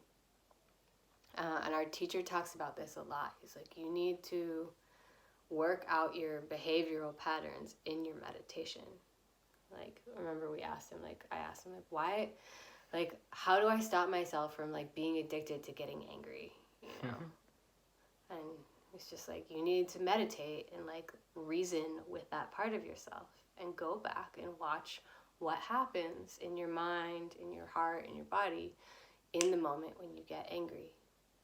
And watch that part of yourself. And that's what meditation's for. And this was very interesting to me because as I've been studying meditation, there's a lot of ways to go about it. And I thought it was the whole point of meditation was stop all the thoughts and empty your mind, which I don't even know if that's possible. It's Good luck. And then I thought it was you just don't attach yourself to any of it. You just watch it, you witness it go by, and that's it. And you don't attach yourself, which I still don't know if it's possible. But the way that we're trained here is that no, you utilize that time, you meditate with an intention, just like when you come to a ceremony. We always say, set a specific intention. What's the goal you're working towards in this journey? Meditation is the same practice. When you sit down to meditate, you should have an intention. I'm meditating on my anger. I'm meditating on, world peace. That's a really big one to meditate on. I'm meditating on my relationship with food, whatever it is. And then we do let go. We witness, we watch what's happening, but then we start to remember, oh, there was that time when I let myself really react to that. What was that connected to? Who was I involved with? What room was I in? What did my stomach feel like in that moment? We witness every detail of it. And usually that leads us to a deeper understanding of where the lesson is, what brought us there. It brings us to a state of reasoning with that meditation. So this is something that I can recommend for this time in the Watergate. utilizing it for the deepening of awareness, of consciousness, because the water is the state of the subconscious. So that's stuff that's not right on the surface that we're thinking all the time, that we're interacting. It's what's driving underneath that subconscious mind, and how we can start to interact with that plane. When I think about the element of water, key thing that comes to me is interdependence, is coming into a place of unity consciousness, of like felt unification through the vibration of emotion, and in terms of really accessing that in a visceral way, where we are literally feeling our felt interconnectivity, interdependence with everything around us. What is the key for that? What is the meditation for that? And like I said earlier, we had spent time in the with the Tibetan tradition, and what was really beautiful when we were there in South India with at the monastery was that almost every monk that we spoke to, they were so adamant in their expression of compassion, compassion. And they spoke about it very, very intensely. Compassion, we must have compassion for each other. And I feel, compassion is like one of the key elements to unlocking the mystery and the beauty of the water element. Absolutely. Compassion literally means to suffer with. And it's funny, there was someone who sits with us who messaged me the other day asking me to share this teaching that I had read from Pema Chodron. Her teacher, Chognam Trungpa, was also Tibetan Buddhist tradition. He said that, loving kindness is like a mother dove that puts its wing around its babies. And compassion is a armless mother whose daughter or child or baby has fallen into a river. And all we can do is just bear witness with an open heart and feel the suffering and feel the pain.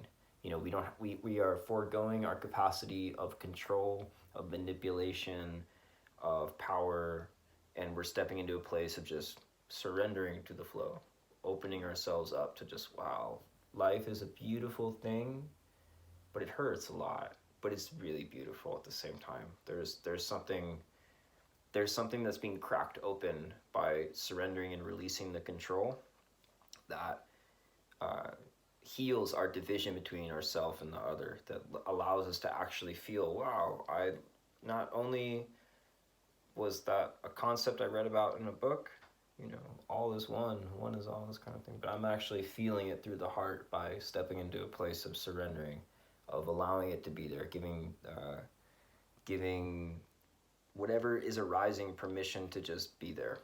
And going within and seeing where it takes us and following that stream. We were singing the Santo Daime song, the Lord das Aguas. I just always like this part. It says, flower of the waters, where do you come from? Where are you going? I'm going to do my cleansing in the heart of my Father. That always just brings me back, that part there, to just the emotional waters bringing us back into the deepest wounds maybe that we experienced as a child, or in our relationships, or whatever the experience was, or the beauty that came through those relationships, and allowing the compassion to open ourselves up, and allowing like the flowering heart, to come into that place of, okay, like I'm just gonna feel this fully and step into that place. And the totem of the west of the water is the black bear. And our teacher had a dream where he came to the black bear, and at first he was very afraid. And the black bear goes, "Oh no, don't be afraid." And then he opens his mouth.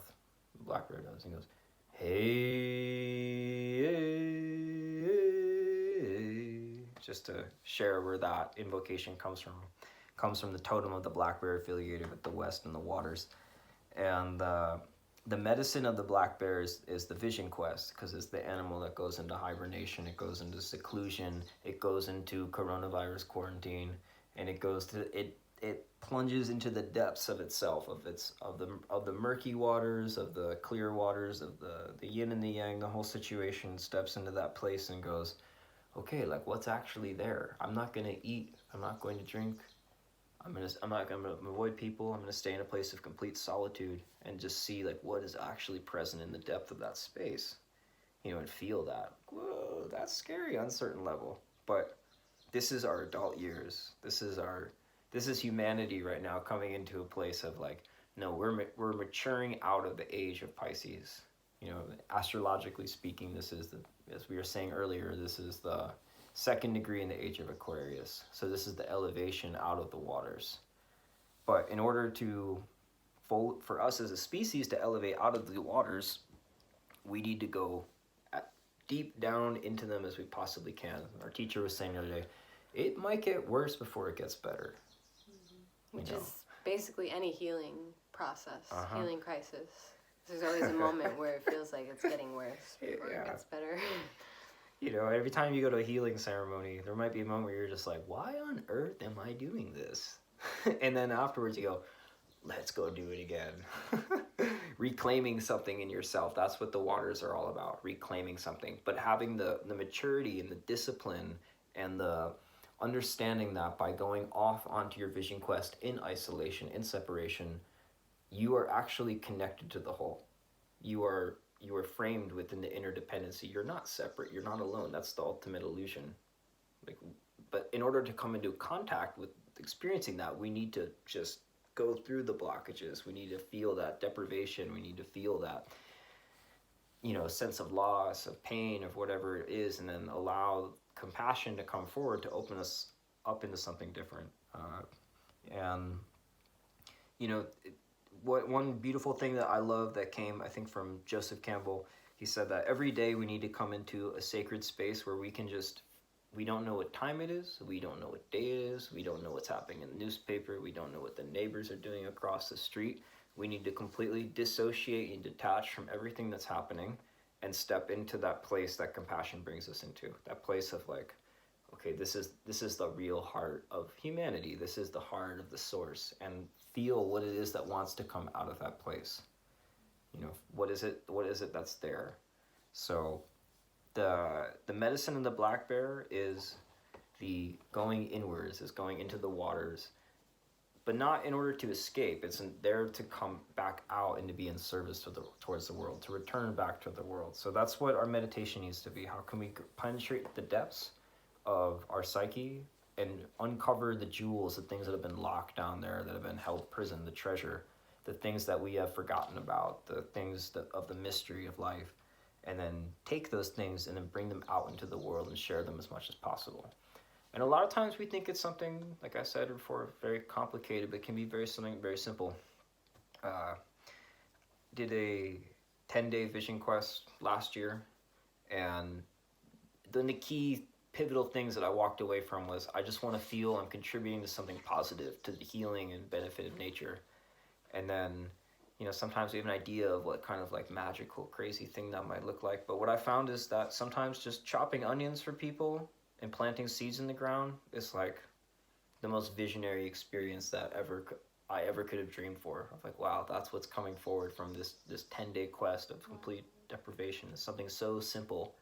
Yet in that simplicity, there's something so powerful that can move and change a lot. So I wanted to read the bear medicine because I was going to pull an animal card for us today, and I feel like Jerry just did it in his own way. So to close our Watergate, I'll read this.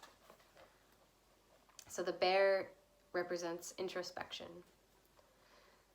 The strength of bear medicine is the power of introspection. It lies in the west on the great medicine wheel of life. Bear seeks honey or the sweetness of truth within the hollow of an old tree. In the winter, when the ice queen reigns and the face of death is upon the earth, bear enters the womb cave to hibernate, to digest the year's experience. It is said that our goals reside in the west also. To accomplish the goals and dreams that we carry, the art of introspection is necessary. To become like bear and enter the safety of the womb cave, we must attune ourselves to the energies of the eternal mother and receive nourishment from the placenta of the great void. The great void is the place where all solutions and answers live in harmony with the questions that fill our realities. If we choose to believe that there are many questions to life, we must also believe that the answers to these questions reside within us. Each and every being has the capacity to quiet the mind, enter the silence, and know. Many tribes have called this space of inner knowing the Dream Lodge, where the death of the illusion of physical reality overlays the expansiveness of eternity. It is in the Dream Lodge that our ancestors sit in council and advise us regarding alternative pathways that lead to our goals. This is the power of Bear. The female receptive energy that for centuries has allowed visionaries, mystics, and shamans to prophesy is contained in this very special bear energy. In India, the cave symbolizes the cave of Brahma. Brahma's cave is considered to be the pineal gland that sits in the center of the 4 lobes of the brain. If one were to imagine an overview of the head, the top of it would be a circle. The south would be the forehead, the north, the back of the skull. The west would be the right brain, and the east, the left brain. Bear is in the west, the intuitive side, the right brain. To hibernate, Bear travels to the cave, which is the center of the 4 lobes, where the pineal gland resides. In the cave, Bear seeks answers where he or she is dreaming or hibernating. Bear is then reborn in the spring, like the opening of spring flowers. For eons, all seekers of the dreamtime and of visions have walked the path of silence, calming the internal chatter, reaching the place of rites of passage, the channel or pineal gland. From the cave of Bear, you will find the pathway to the Dream Lodge and the other levels of imagination or consciousness. In choosing Bear, the power of knowing has invited you to enter the silence and become acquainted with the Dream Lodge, so that your goals may become concrete reality. This is the strength of the bear.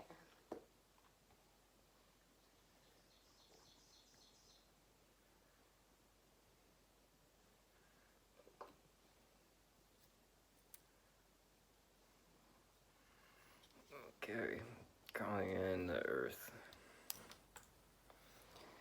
Hey.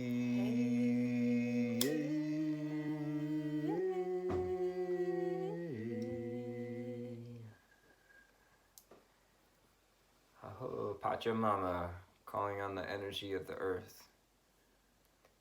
Thank you to the spirit of nature for the power of abundance, for the unconditional love. Thank you for supporting us. Thank you for always being there wherever we go. Thank you for reminding us the power of compassion, of caring for others, of sharing, of generosity.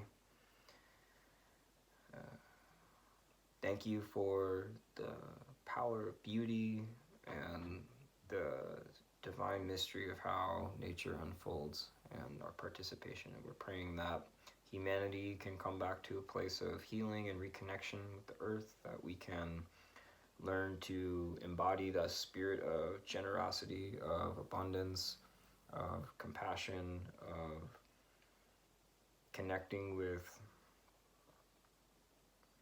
the cycles of life, freeing ourselves from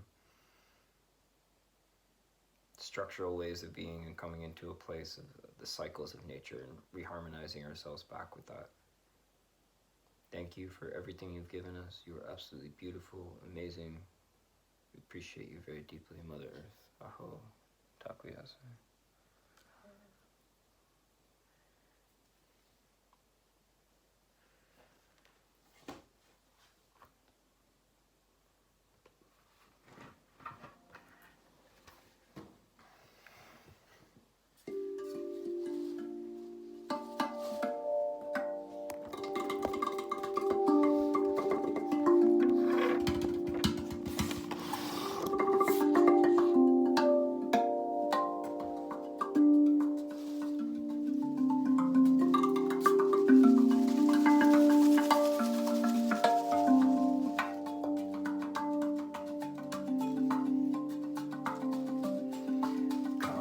Calm.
cause I carry with me a staff and a rod to remind me I am, you are, we are, it is older than God.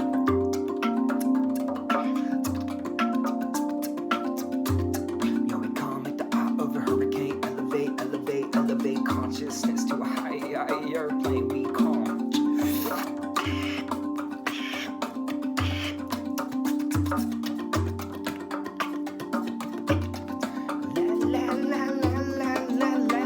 The spirit sang as we float on by like the down that chain.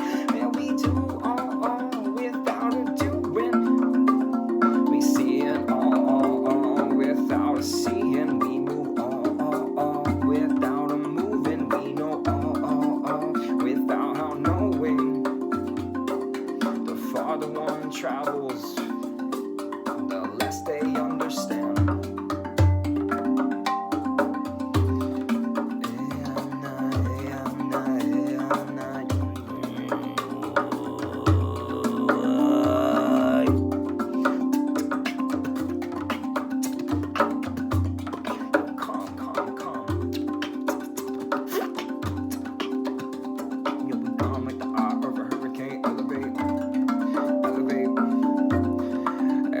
Consciousness to a higher plane. We calm at the eye of a hurricane. Free from desire, we realize the mystery. The master, she moves and flow, creating confusion in all those that think they know.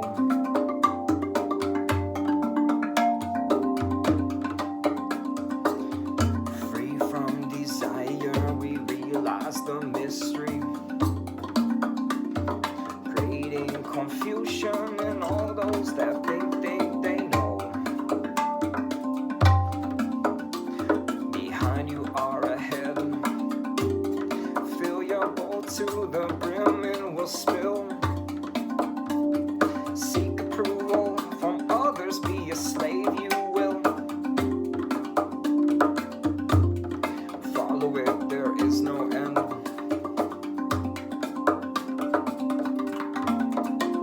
Oh, calm like the eye of a hurricane. Elevate, elevate, elevate.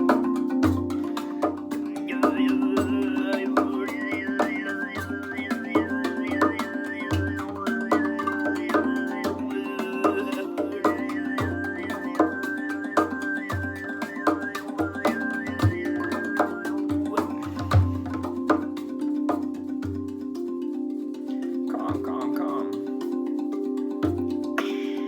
Calm. Calm like the eye of a hurricane. Elevate consciousness to a higher plane. We calm, calm, calm. We go in within. We turn in within.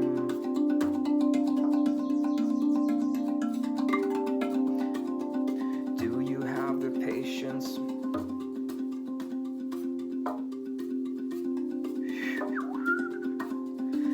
To let the mud settle and allow your water to become oh so clear, remaining still, allowing right action to arise without fear. Stay in the center, let all things take their course. Stay in the center, let all things take their course. The Tao is beyond is and is not. Its code is Morse. I know this is true because I look inside myself and see I am you and you are me. So we calm, calm like the eye of a hurricane. Elevate, yeah, elevate consciousness to a higher plane. We becoming calm.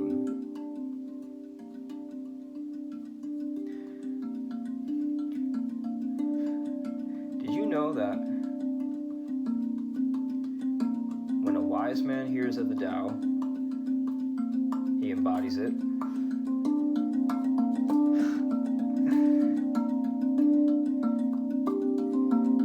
When a foolish man hears of the Tao, he simply laughs. If he didn't laugh, it wouldn't be the Tao.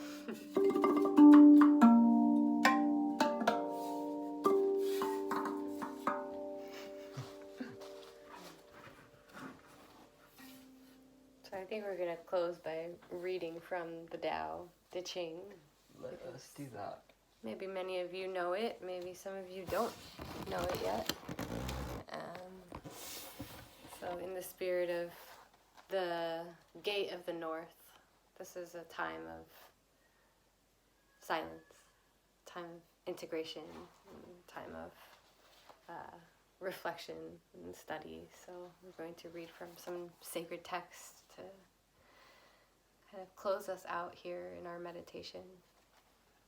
I wrote that song based off of this copy of it written by Stephen Mitchell. He's a Zen meditator of many decades, so he's got a really good translation of it.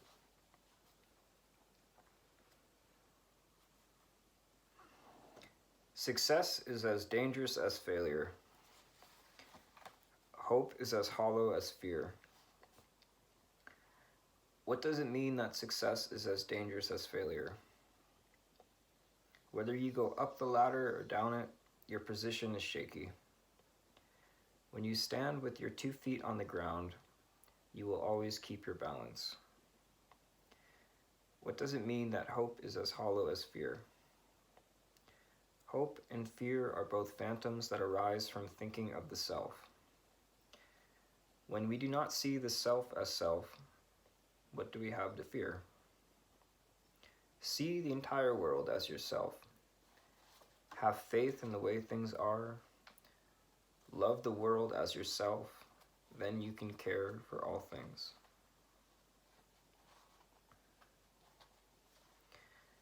The supreme good is like water, which nourishes all things without trying to. It is content with the low places that people disdain. Thus it is like the Tao. In dwelling, live close to the ground. In thinking, keep to the simple. In conflict, be fair and generous. In governing, do not try to control. In work, do what you enjoy. In family life, be completely present. When you are content to be simply yourself and do not compare or compete, everybody will respect you.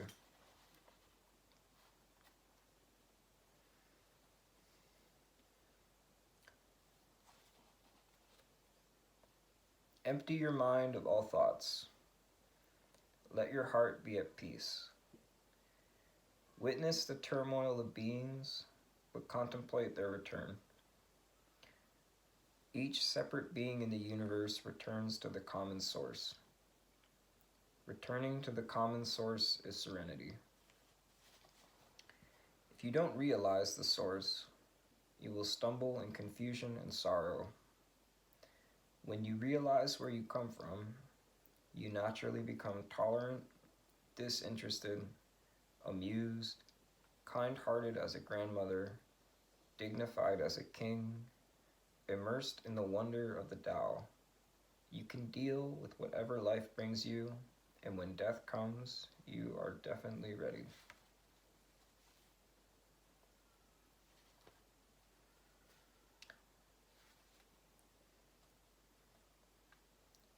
If you want to become whole, let yourself be partial. If you want to become straight, let yourself be crooked. If you want to become full, let yourself be empty. If you want to be reborn, let yourself die. If you want to be given everything, give everything up. The Master, by residing in the Tao, sets an example for all beings. Because she does not display herself, people can see her light. Because she has nothing to prove, people can trust her words. Because she doesn't know who she is, people recognize themselves in her. Because she has no goal in mind, everything she does succeeds. When the ancient masters said, if you want to be given everything, give everything up, they weren't using empty phrases. Only in being lived by the Tao can you be truly yourself. Express yourself completely, then keep quiet. Be like the forces of nature. When it blows, there is only wind. When it rains, there is only rain. When the clouds pass, the sun shines through. If you open yourself to the Tao, you are at one with the Tao, and you can embody it completely. If you open yourself to insight, you are at one with insight, and you can use it completely. If you open yourself to loss, you are at one with loss, and you can accept it completely.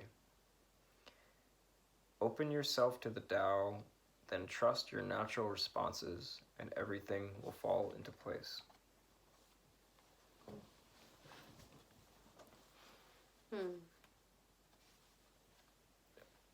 I want to read one more passage to that. Do you want to improve the world?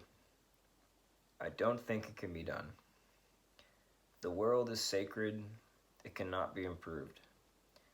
If you tamper with it, you will ruin it. If you treat it like an object, you will lose it. There is a time for being ahead, a time for being behind, a time for being in motion, a time for being at rest, a time for being vigorous, a time for being exhausted, a time for being safe, a time for being in danger. The master sees things as they are without trying to control them. She lets them go their own way and resides at the center of the circle. So,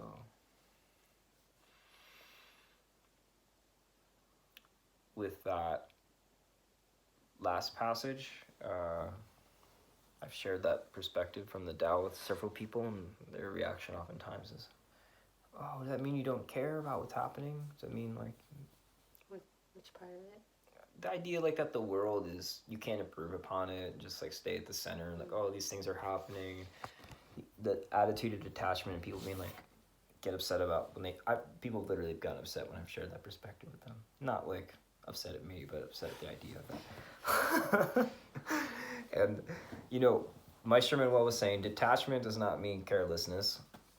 And I also think that detachment doesn't mean not participating, which also means it doesn't mean you're not participating with, like, your heart. It doesn't mean you're not participating with your emotions. It means, like, yeah, you feel everything that happens. In fact, they say that the Buddha is someone that feels even more than the normal person because they're open to the experiences.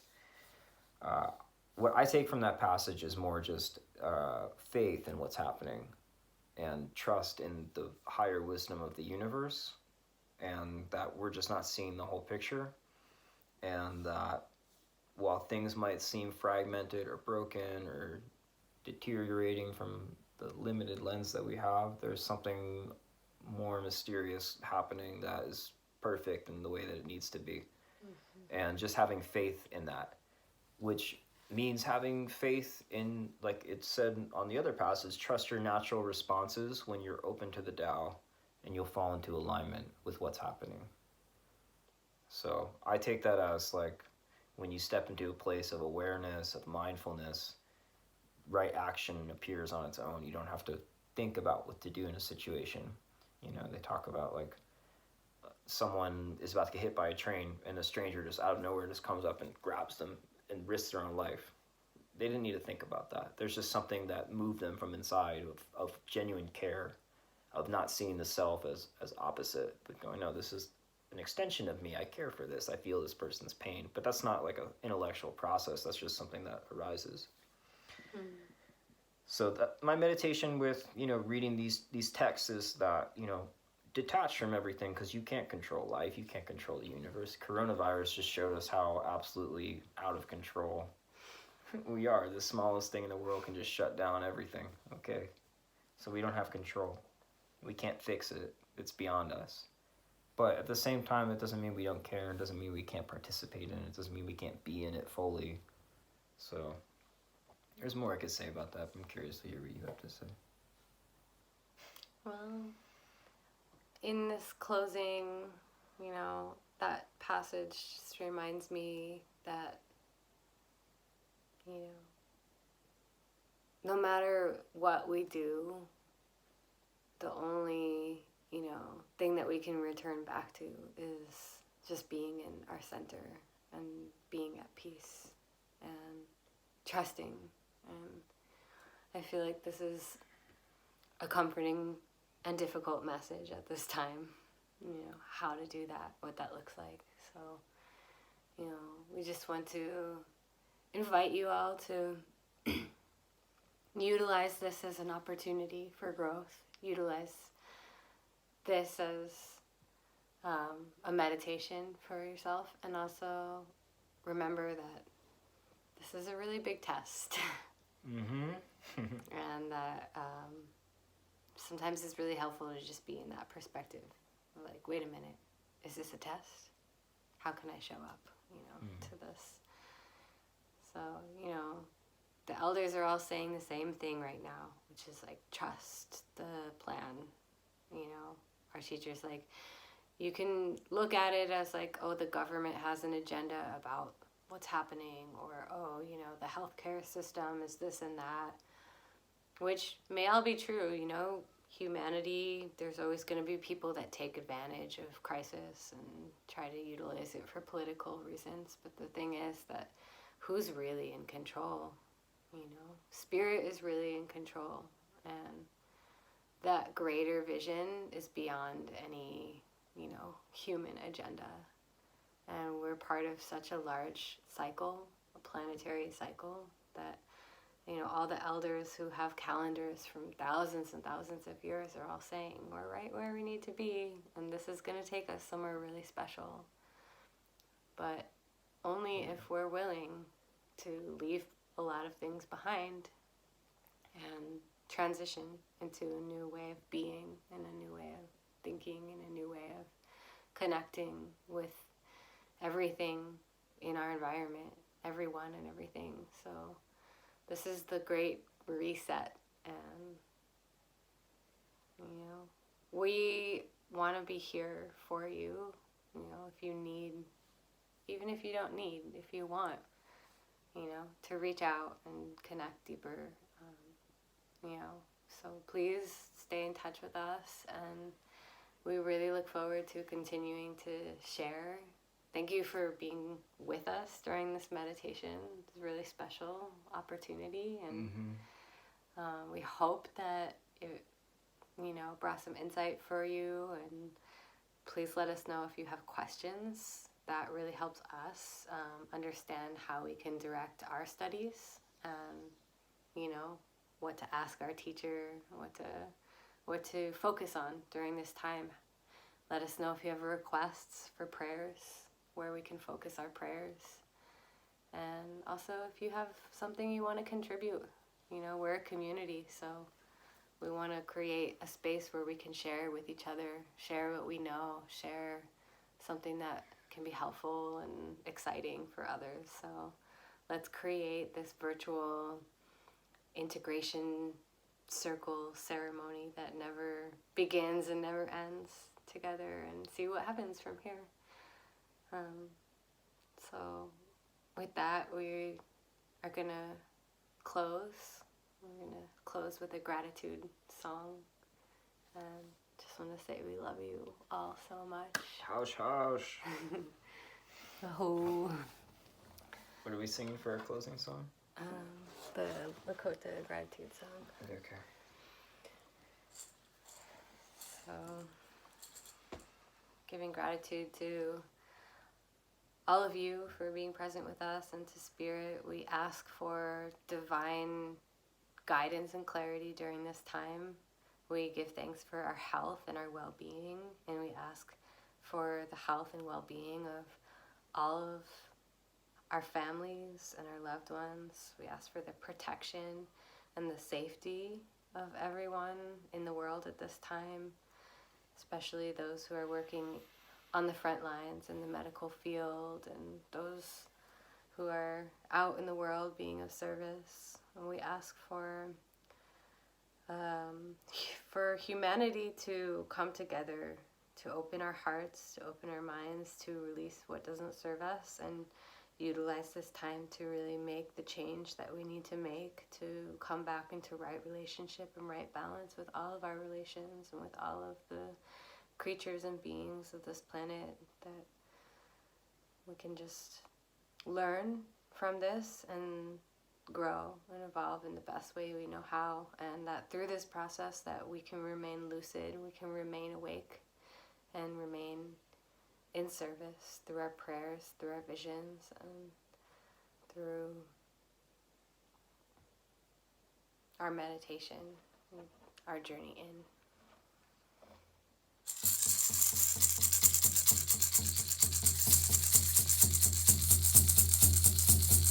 Hey Yamayo, wanna hey yo, hey Yamayo, wanna hey yo, hey Yamayo, wanna hey yo, hey Yamayo, wanna hey yo, wahi.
Love you guys. Love you, family. Stay in touch. Hope to see you all very soon in person.